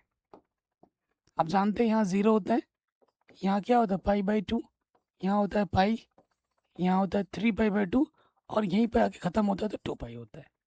आफ्टर स्कूल टू कोचिंग, ये नेम आप जानते हैं। अब नेगेटिव में आया है, ठीक है। कल भी मैंने जब पढ़ाया था तो इस कॉन्सेप्ट पे क्वेश्चन कराया था। तो इसके जो हमारे व्यापक हल आएंगे, एक्स के जो मान आएंगे, 0 और 2 पाई तो लेना ही लेना है, 0 और 2 पाई को तो लेना ही लेना है। उसके बीच में भी कई सारे और मान आएंगे, वो मान क्या होंगे, देखो यहाँ नेगेटिव आया है ना, तो 1/2 कॉस के कौन से एंगल में मिलता है, कॉस 60 का मान होता है 1/2, ठीक है। कॉस 60 का मान होता है 1/2 कॉस π/3, तो नेगेटिव है, तो इसको हम ऐसे लिखेंगे cos 2x। कॉस पहली बार नेगेटिव कब कहाँ आता है, द्वितीय चतुर्थांश में पहली बार नेगेटिव आता है, और दूसरी बार नेगेटिव तीसरे चतुर्थांश में आता है। तो अगर मुझे द्वितीय पहली वरीयता मुझे दूसरे को ही देनी है, अगर मुझे दूसरे में कोई चीज़ चाहिए तो पाई में से मुझे घटाना पड़ता है, cos पाई माइनस थीटा, थीटा क्या लगेगा π/3, तो यहाँ से बचेगा cos 2x बराबर 3 पाई में से 1 पाई घटाएंगे 2 पाई बचेगा, ठीक है, ये आ गया। तो यहाँ से ये हट गया, तो 2x बराबर क्या आ गया 2 π/3 आएगा। कई बच्चे 2 से 2 काट देंगे, x बराबर π/3 सोचेंगे, 3 मान सोचेंगे, सर 0 है 2 पाई है और बस π/3 है। बहुत बच्चे ऐसा करके आ जाए, ठीक है। हो सकता है उत्तर भी आपका सही आ जाए, लेकिन ये पूरा सही जवाब नहीं है, आपने पूरा हल नहीं किया है। क्योंकि क्योंकि कॉन्सेप्ट क्या कहती है व्यापक हल के लिए, यदि कल भी लिखवाया था, यदि cos x बराबर cos y होता है तो व्यापक हल का सूत्र क्या होता है बच्चों, x बराबर क्या होता है 2n पाई ± y होता है ना, यही होता है। इस प्रश्न में हमारे पास x के स्थान पर क्या है 2x है, यहाँ 2n पाई तो लगेगा ही लगेगा, प्लस माइनस y के स्थान पर क्या है, y cos x बराबर cos y, x के स्थान पर 2x है और y के स्थान पर 2 π/3 है। अब देखो दोनों तरफ, इधर भी और इधर 2 से भाग देंगे तो क्या हो जाएगा x, 2 से कटेगा, यहाँ आ जाएगा n पाई ± π/3, ठीक है। अब आपको यहाँ n क्या होता है, यहाँ n होता है पूर्णांक, n क्या होता है दोस्त, पूर्णांक होता है। ये कक्षा 11 का कॉन्सेप्ट है, ये जो कुछ 12 का तो कुछ पता ही नहीं था, ये कक्षा 11 का है। आपको क्या करना है, n की जगह पे एक बार 0 रखना है, 0 भी पूर्णांक होता है, एक बार 1 रखना है, एक बार 2 रखना है, एक बार 3 रखना है, ठीक है। चलिए मैं रख के दिखाता हूँ। अगर n का मान मैं 0 ले लूँगा, यहाँ 0 लूँगा तो क्या होगा, 0 गुणा पाई 0 ± π/3, तो जब आप यहाँ से चिन्ह प्लस का लोगे, ठीक है, तो x का मान आ जाएगा π/3, और अगर आपने माइनस का चिन्ह ले लिया तो आपको x का मान मिलेगा माइनस के π/3।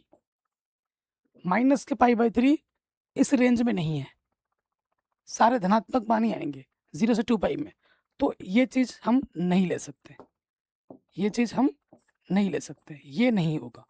प्लस लिया, प्लस का चिन्ह लिया तो π/3 मिला, माइनस चिन्ह जब लेंगे तो माइनस के π/3 आ रहा है, और माइनस π/3 इस अंतराल में नहीं है, तो मैं नहीं ले सकता।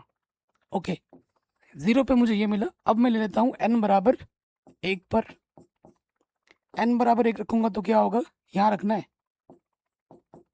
1 पाई, 1 पाई प्लस माइनस पाई बाई 3। एक बार प्लस चिन्ह लेना है और एक बार माइनस चिन्ह लेना है। प्लस लूंगा तो क्या होगा, x का मान 3 पाई में प्लस 1 जोड़ूंगा तो 4 पाई बट्टे 3 आएगा। माइनस लूंगा तो क्या आएगा, 3 पाई में से 1 पाई घट जाएगा, माइनस चिन्ह लूंगा तो 3 पाई में से 1 पाई घटेगा, 2 पाई बट्टे 3 बचेगा।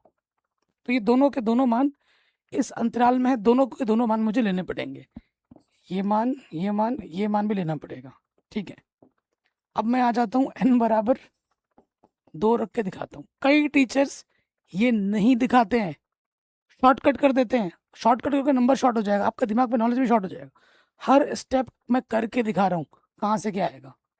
ठीक है, अब देखो n बराबर जब मैं 2 लूंगा, यहाँ रखना है, क्या हो जाएगा 2 पाई प्लस माइनस पाई बाई 3। एक बार प्लस का लूंगा तो क्या होगा दोस्त, प्लस चिन्ह लेंगे तो क्या होगा, 3 दूनी 6 पाई, 6 पाई और 1 पाई, 7 पाई बाई 3 हो जाएगा।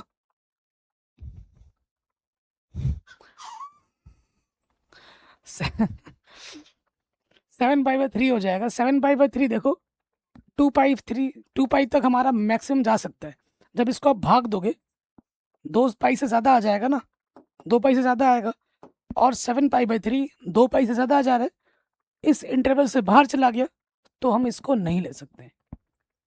अच्छा, प्लस में लिया तो यह है, अब माइनस में लेके देखते हैं।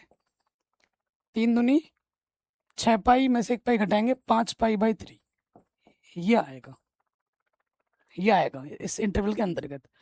अब n बराबर 2 पे एक चीज बाहर की आ गई, 3 रखोगे दोनों बाहर आएगा, 4 रखोगे सारे बाहर आएंगे, 3 भी रख के देख लेना बाहर आएगा, इस रेंज से बाहर चला जाएगा, बड़ा आ जाएगा, तो वो हम नहीं ले सकते। तो हमें x के कितने मान मिले क्रांतिक बिंदु में, गिन के देखो, 1 2 3 4 5 6, 6 क्रांतिक बिंदु मिल गए हमारे पास। 6 बिंदुओं पे हमें चेक करना है एक एक करके। ठीक है, और जो मैक्सिमम टीचर मैंने देखे यूट्यूब पे पढ़ाते हैं, 3 लेके काम फतेह कर देते हैं। एक तो पाई बाई 3 लेते हैं और एक 0 एक 2 पाई, बस हो गया। इन 3 पे निकाल देंगे, उच्चतम न्यूनतम मान भी आ जाएगा, बोलेगा ये सही है। सही नहीं है, पूरा करके दिखाओगे तो ये है पूरा डिटेल्ड। और ये चीज़ अगर आप नहीं कर रहे हो, एग्जाम में आ गया तो नंबर नहीं मिलेंगे। और ये क्वेश्चन एक बार पूछा गया है बड़े नंबर में, यूपी बोर्ड में तो 8 नंबर में आ रखा है। ठीक है, चलिए अब हम इन सभी बिंदुओं पे एक एक करके मान निकालेंगे। मान कहाँ निकालना है, यहाँ रख के, यहाँ रखना है अपने को। हमें उच्चतम और निम्नतम मान यहाँ रखने पे मिलेंगे। इन सभी बिंदुओं को यहाँ पर रखना है एक एक करके। ठीक है, चलिए रख के दिखाता हूँ एक एक करके। साइड हट जाता हूँ, बाद में आप जब देखोगे तो स्क्रीनशॉट ले लेना प्रॉपर वे में। अब मैं मिटा रहा हूँ। ठीक है, मैं मिटा रहा हूँ यहाँ पे, एक एक करके करते हैं। हमारे पास पहला ये 0 भी है, 2 पाई भी है, क्योंकि सारे मान इस इंटरवल के बीच में है। तो सबसे पहले हम 0 पे निकालते हैं, f0 पर। ठीक है, हमें क्या करना है, x के जगह पे 0 रख देना है। 0 साइन 2 गुणा 0 क्या होता है, साइन 0, और साइन 0 का मान क्या होता है 0, तो 0 प्लस 0 0। सबसे छोटा मान 0 ही है, आंसर पलट के देखो सबसे न्यूनतम मान 0 ही होएगा। ठीक है, 0 पे चेक कर लिया। अब हम एक एक करके चेक करते हैं। पाई बाई 3 पे चेक करो, पाई बाई 3 पे चेक करो, x के जगह पे क्या रखना है, पाई बाई 3, साइन x के जगह पे रखेंगे पाई बाई 3, तो ये 2 पाई बाई 3 हो गया। 2 पाई बाई 3 हो गया, तो इसका मान तो आपको वैसे पता नहीं होगा, तोड़ना पड़ेगा। Sine pi minus pi by 3 है ना, साइन पाई में से कुछ घटेगा तो दूसरे चतुर्थांश में रहता है, दूसरे चतुर्थांश में साइन का मान पॉजिटिव होता है, तो sine pi minus theta sine theta होता है। साइन पाई माइनस थीटा क्या होता है बच्चों, साइन थीटा। थीटा की जगह पे पाई बाई 3, तो यह आ जाएगा पाई बाई 3, और साइन 60, पाई बाई 3 मतलब साइन 60, साइन 60 का मान होता है √3/2। साइन 60 का मान कितना होता है? √3/2। ठीक है जी, एक मान ये आ गया, दूसरा मान ये आ गया। ओके, π/3 पे भी निकाल दिया हमने। अब हमें 2π/3 पे भी निकालना है, 4π/3 पे भी निकालना है, 5π/3 पे भी निकालना है, और ये 2π पे भी निकालना है। तो 2π के लिए जगह मुझे कम चाहिए, तो मैं यही निकाल देता हूँ f2π। f2π पे निकालता हूँ। x की जगह मुझे क्या रखना है? 2π, और साइन 2 x की जगह मुझे रखना है 2π। देखो यहाँ हो जाएगा साइन 4π। साइन 4π का मान क्या होगा? 0 होगा। कैसे? देखो, जब यहाँ से घूमेंगे एक पाई यहाँ आएगा, साइन 0 का मान 0 होता है, पाई का मान भी 0 होता है। फिर एक पाई, ये हो जाएगा 2π, 3π और 4π। तो क्या आ जाएगा? 0 आ जाएगा। 0 होता है, 2π आ जाएगा। तो एक्चुअली आपका जो 2π है वो मैक्सिमम मान है। जितने भी आप हल करोगे ना, सबसे बड़ा मान 2π होगा, सबसे छोटा मान 0 होगा। यूट्यूबर यही 3 बिंदु निकाल के दिखाते हैं, इन बिंदुओं को वो छूते भी नहीं है। अब इनको भी निकालेंगे तो ये मान निकाल के दिखाऊंगा मैं कैसे निकालते हैं। ठीक है, π/3 पे निकाल दिया हमने। ये तो हमारे पास है ही नहीं क्रांतिक बिंदु। अब मुझे 4π/3 पे निकालना है, 2π/3 पे निकालना है, और 5π/3 पे निकालना है। चलिए निकालते हैं। ये निकाल दिया ना हमने। ओके, अब हम निकालते हैं अगला मान क्या है? 2π/3। f 2π/3 इस पे निकालते हैं। x की जगह रख देंगे 2π/3 साइन 2 है, और x की जगह पे क्या रखना है? 2π/3। हल करो, 2π/3 और ये हो गया साइन 4π/3। ठीक है, 4π/3। 4π/3 को मैं कैसे लिख सकता हूँ? साइन पाई प्लस π/3, है ना? 3π और 1π, 4π/3 हो जाएगा। पाई में कुछ भी जोड़ोगे तीसरे चतुर्थांश में आ जाएगा। तीसरे चतुर्थांश में साइन का मान नेगेटिव होता है, तीसरे में टेन और कॉट पॉजिटिव होते हैं। तो ये सूत्र क्या बनेगा? 2π/3 sine pi plus theta minus के साइन थीटा होता है। तो ये आ जाएगा 2π/3, और साइन 60 का मान कितना होता है? √3/2। तो ये अगला मान आ जाएगा। ये 2π है, 2π/3 में से कुछ कम हो रहा है, और उसमें से फिर इतना कम हो जा रहा है, तो ये और छोटा हो गया, है ना? तो ये और छोटा हो गया। 2π/3 पे भी निकाल दिया हमने। अब हम निकाल लेंगे 4π/3 पर। अगला मान हम निकाल लेंगे 4π/3 पर। ठीक है, f 4π/3 पर ये हम निकाल लेंगे। रखो, x की जगह पे क्या आ जाएगा? 4π/3 प्लस साइन 2। x की जगह पे मुझे क्या रखना है? 4π/3।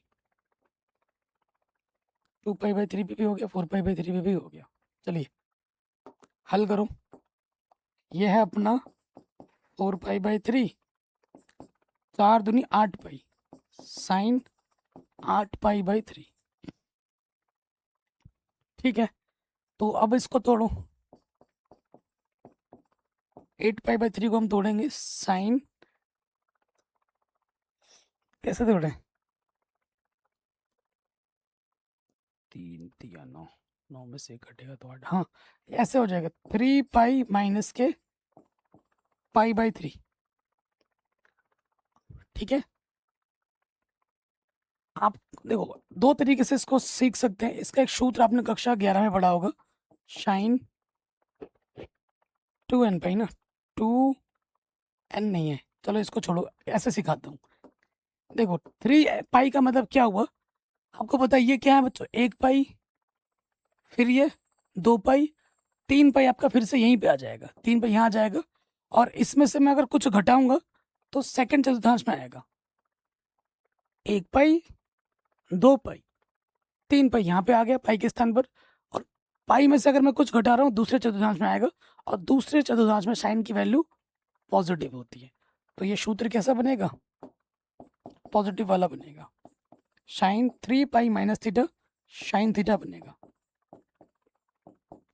तो ये आ जाएगा 4 पाई/3 और साइन 60 का मान कितना होता है √3/2। अगला मान आपका ये आएगा, अगला मान आपका ये आएगा। ठीक है, मुझे अभी और एक बिंदु पे निकालना बाकी है। 7 पाई/3 2 पाई से बड़ा होता है तो ये हम नहीं ले सकते। 5 पाई/3 इस अंतराल के भीतर है तो मुझे इस पे चेक करना है।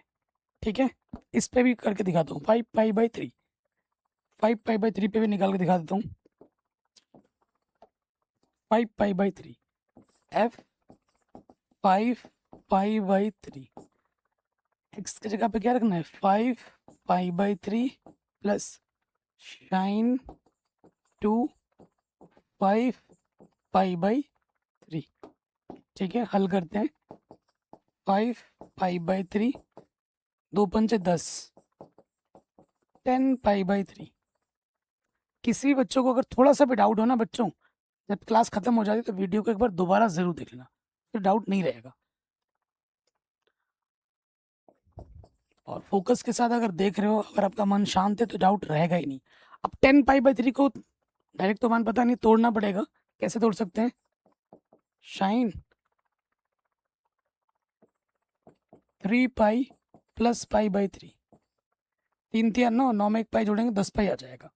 देखो फिर से वही कॉन्सेप्ट लगाओ, 3 पाई है ना, 1 पाई 2 पाई 3 पाई यहीं पे आ जाएगा, और इसमें कुछ भी जोड़ोगे तो तीसरे चतुर्थांश में आ जाएगा।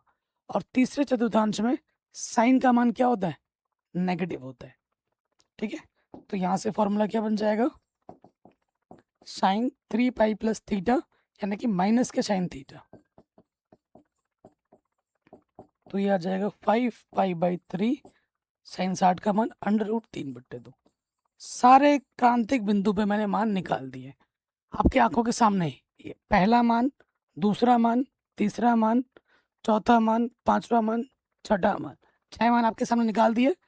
सबसे छोटा मान मेरा क्या है, 0 है। ये मेरा न्यूनतम मान है, ये मेरा न्यूनतम मान है।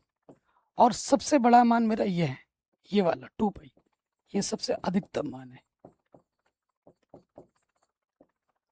सबसे बड़ा मान यही है। बाकी ये जो मान है देखो, 5 पाई/3 भाग दोगे तो 1 पाई से कम हो जाएगा, उससे और घट रहा है। ठीक है, यहाँ देखिए 4 पाई/3 को भाग दोगे 1 पाई से छोटा होगा, थोड़ा मोड़ा जुड़ रहा है। तो सबसे बड़ा मान आपका 2 पाई होगा, सबसे छोटा मान आपका 0 होगा। ठीक है, इस क्वेश्चन को भी हमने एकदम डिटेल में सॉल्व कर लिया है। ठीक है प्यारे बच्चों, कोई दिक्कत परेशानी नहीं होनी चाहिए। अगर थोड़ी मोड़ी भी दिक्कत परेशानी हो तो प्लीज़ एक बार दोबारा देख लेना। चलिए आगे बढ़ते हैं नेक्स्ट क्वेश्चन में। कोई डाउट हो तो बच्चों कमेंट कर सकते हैं।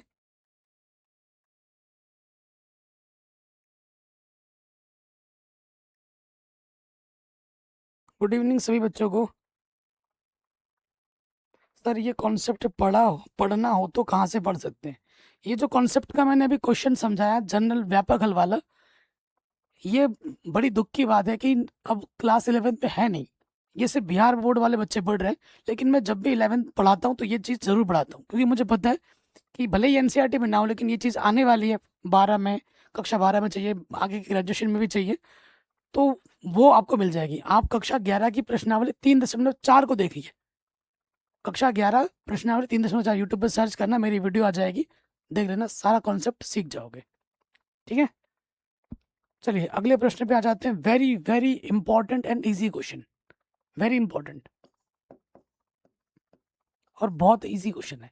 कह रहे ऐसी दो संख्याएं ज्ञात कीजिए जिनका योग 24 हो और जिनका गुणनफल उच्चतम हो। ठीक है, अब ऐसे क्वेश्चन क्या होते हैं, इससे पहले वाले प्रश्न जो हमने किए हैं, फलन हमें बने बनाए दिए जा रहे थे, फलन हमें बने बनाए दिए जा रहे थे, तो हम उच्चतम न्यूनतम मान बता दे रहे थे। अब फलन बना के दिया नहीं गया है, उसको वर्ड्स के फॉर्म में डाला गया है।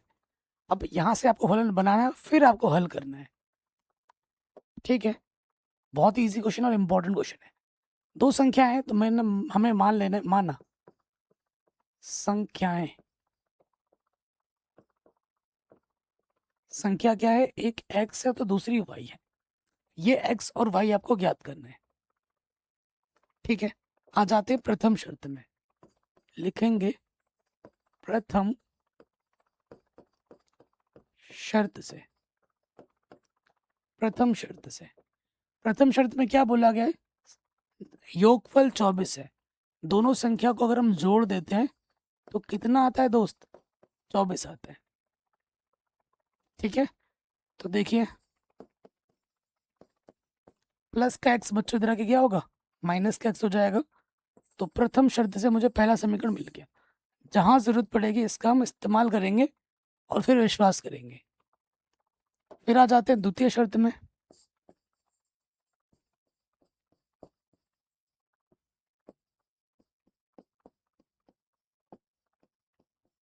द्वितीय शर्त में बोला है इनका गुणनफल। इनका गुणनफल, गुणनफल को अंग्रेजी में बोलते हैं प्रोडक्ट, पी से दर्शाता हूं मैं।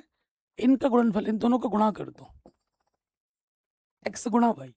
अब मैं क्या करूंगा, यहां से वाई का मान उठाकर यहां रखूंगा, वाई का मान उठाकर यहां रख दूंगा, तो मुझे मेरा फलन मिलेगा। वाई का मान क्या? 24 माइनस के एक्स। एक्स से अंदर गुणा कर दूंगा तो ये हो जाएगा 24x माइनस के एक्स स्क्वायर। तो ये मुझे मेरा फलन मिला। पहले क्या होता था, बना बनाया फलन दिया जाता था, अब आपको फलन बनाना पड़ा। अब जैसे आप पहले करते थे वैसे आपको करना है। फलन बन गया है, अब क्या करना है, जो भी फलन होता है इसका एक बार अपक्लच करते हैं, दो बार अपक्लच करते हैं, करो। हमारे पास क्या है? पी हमारे पास है 24x माइनस के एक्स स्क्वायर, यही है ना। क्या करेंगे, एक बार अपक्लच करेंगे, डी पी बट्टे डी एक्स, करो अपक्लच। 24 वैसे का वैसा, एक्स का अपक्लच क्या होता है? 1, एक्स स्क्वायर का अपक्लच 2x,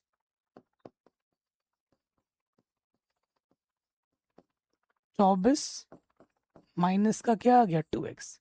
ठीक है, समीकरण एक मान चुके हैं ना ऑलरेडी, 2 मान लो, इसे 3 मान लो। फिर से आपको डबल डेरिवेटिव करना है। देखो गुणनफल को मुझे क्या दिखाना है? उच्चतम दिखाना है। तो फिर से अपक्लच करेंगे, 24 का अपक्लच 0 होता है, 2x का अपक्लच 1 होता है, तो कुल मिला के मुझे माइनस का 2 मिला, यानी कि ऋणात्मक मिला है। इसमें x है ही नहीं, तो डबल डेरिवेटिव मुझे यहीं से पता लग गया कि भैया ऋणात्मक है। अगर डबल डेरिवेटिव ऋणात्मक आता है फलन उच्चतम होता है। अतः फलन, फलन कौन सा वाला? गुणनफल उच्चतम है।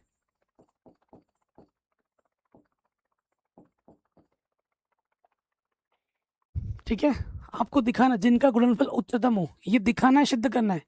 दिखा दिया हमने, एक काम तो हो गया। अब हमें x और y ज्ञात करना है। क्या करते हैं, हर स्टेप में आपको पता है जो मेरा सिंगल डेरिवेटिव होता है उसको 0 मानते हैं। क्या लिखोगे अगले स्टेप में? उच्चतम तथा निम्नतम के लिए, उच्चतम तथा निम्नतम के लिए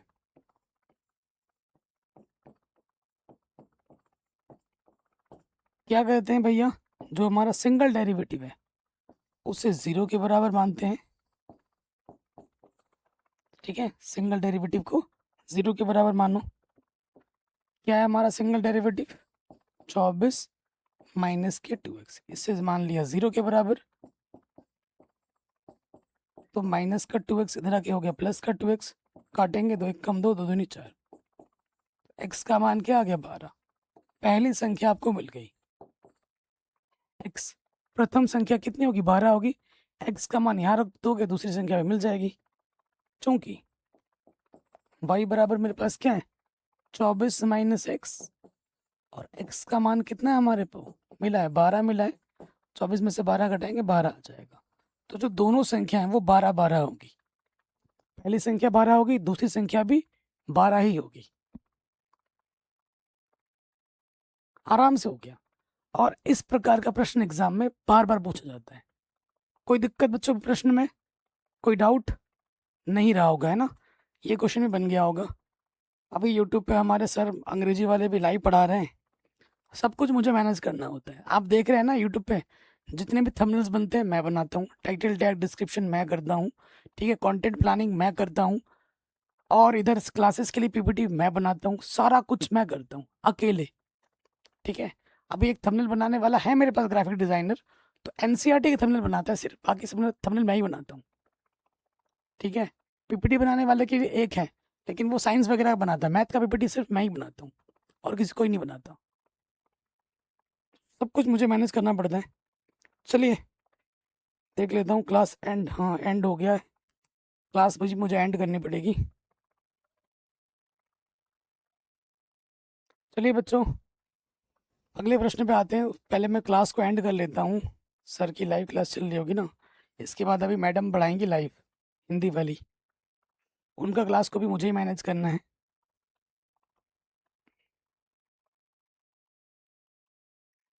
चलिए एंड कर दिया।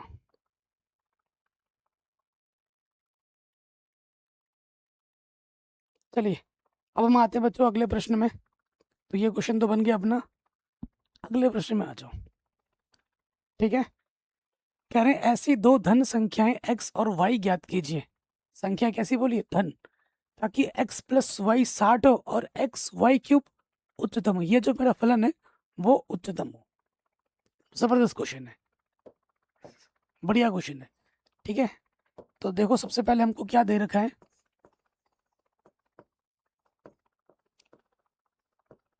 दिया है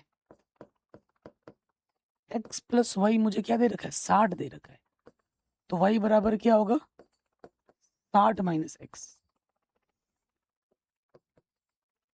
और इस फलन को क्या बोला उच्चतम बोला है, तो हम इस फलन का नाम कुछ भी दे देता हूँ, क्योंकि गुणे में है x और y,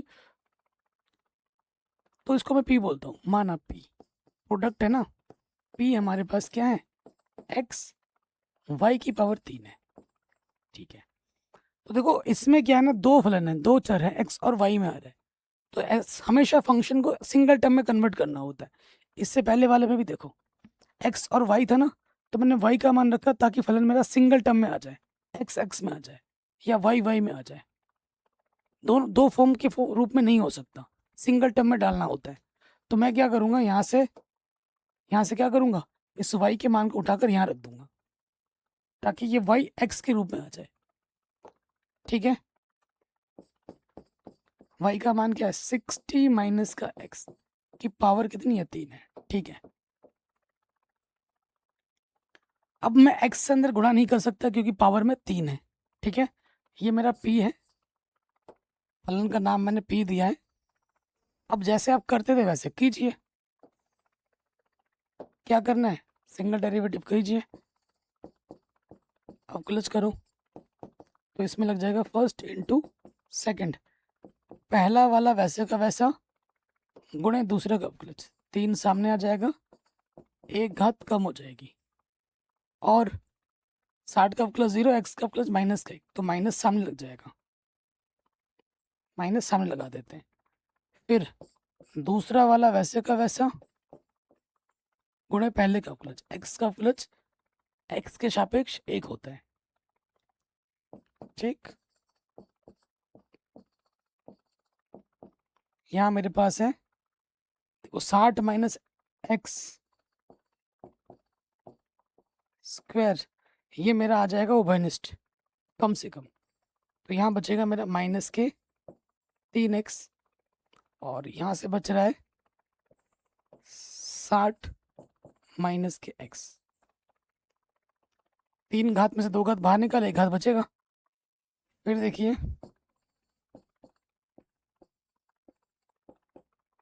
यहाँ पर है अपने 60 माइनस एक्स का स्क्वायर, 60 माइनस का 3x माइनस के x माइनस का 4x हो जाएगा, समीकरण नंबर 2 मान लो,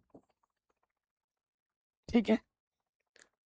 अब यहाँ से अपने को थोड़ा स्मार्ट बनना होगा, और मैं बच्चों यहाँ से मैं अब टाइम बचाने की सोचूंगा, ठीक है, क्योंकि अब जो चीज़ बताने वाला हूँ थोड़ा स्मार्टली सोचना है। हमें पता है कि मुझे फलन को क्या दिखाना है, उच्चतम दिखाना है। जो बच्चा पहले दिन से क्लास कर रहा है उसको पता है कि सर उच्चतम दिखाने के लिए हमें क्या, हमारे पास एक कॉन्सेप्ट है, अगर dy बट्टे dx बाएं से दाएं जाने पर पॉजिटिव से नेगेटिव में बदल रहा है तो फलन उच्चतम होता है, और अगर निम्नतम दिखाना है तो नेगेटिव से पॉजिटिव में ख़त्म दिखाना होता है। तो इस लैंग्वेज का मुझे उपयोग करना है और समय की बचत करनी है। क्यों? अगर देखो मैं यहाँ पर दोबारा अवकलज करूँगा, जो कि कई बच्चे करते हैं, समय बचाते नहीं हैं, तो बहुत टाइम और लग जाएगा, और क्रांतिक बिंदु मैं रखूँगा, कैलकुलेशन में टाइम लगेगा, फिर पॉजिटिव आए नेगेटिव हो तो बात की बात है, तो बहुत सारा टाइम लग जाएगा। दोबारा अवकलज करने में, एक्स का मान रखने में बहुत टाइम लग जाएगा। ठीक है, कम से कम 4-5 मिनट वेस्ट हो जाएगा, और आपके लिए एक एक सेकंड अनमोल है बोर्ड एग्जाम में। तो मैं डबल डेरिवेटिव नहीं करूँगा, ठीक है, डबल डेरिवेटिव नहीं करूँगा। और ये जो टेक्निक मैं बता रहा हूँ ना, ये मेरे वीडियो को देख के अब टीचर्स भी कॉपी करने लग गए हैं। ठीक है, टीचर्स भी मेरे वीडियो से कॉपी करके ऐसे पढ़ाने लग गए हैं। तो देखो कैसे करते हैं। यहाँ आपको क्या लिखना है, जो फलन आया उसका हम एक बार अवकलज तो करते ही करते हैं। अब आपको दोबारा अवकलज यहाँ पर नहीं करना है।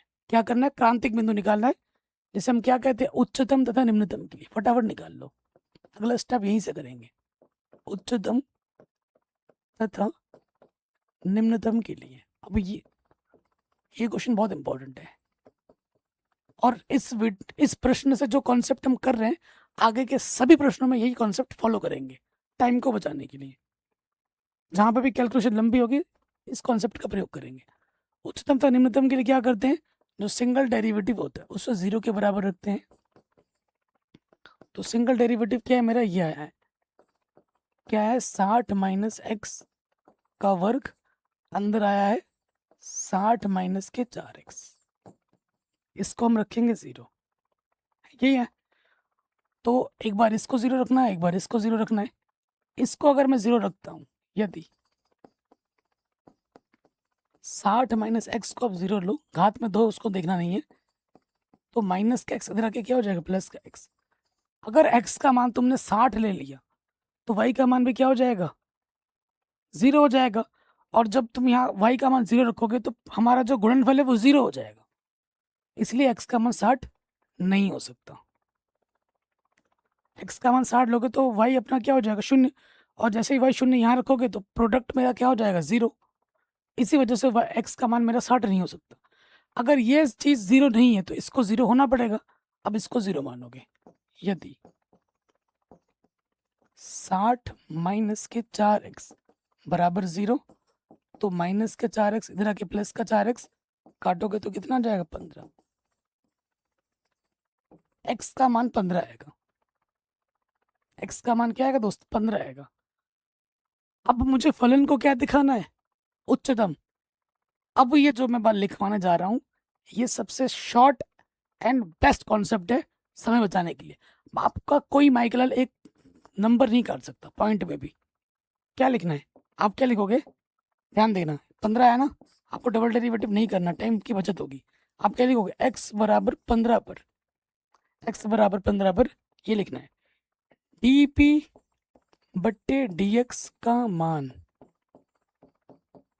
ठीक है, हमें क्या दिखाना है, उच्चतम। उच्चतम कब आता है, जब नेगेटिव पे खत्म होता है।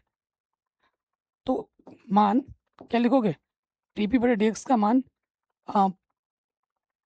धनात्मक से ऋणात्मक में बदल रहा है बाएं से दाएं जाने पर। अब कैसे बदल रहा है, क्यों बदल रहा है, आपको मैंने सिखा रखा है, लेकिन आपको यहाँ दिखाने की आवश्यकता नहीं है। स्मार्ट खेलना है अपने को।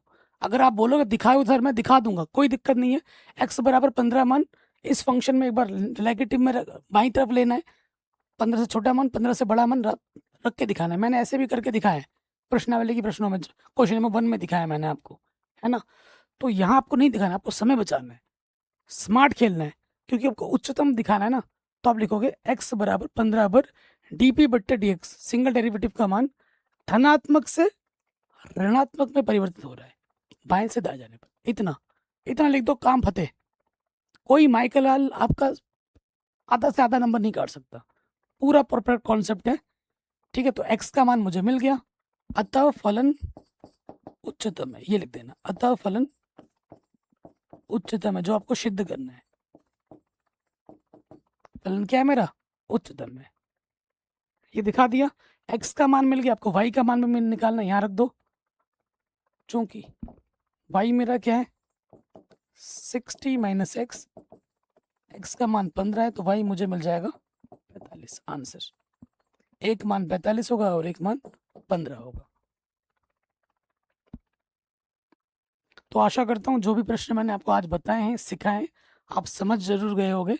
प्लीज़ बच्चों, जो भी पढ़ा है उसको एक बार रिवीजन कर लेना, मज़ा आ जाएगा फिर। ठीक है, बाकी प्रश्न हम कल से करते हैं।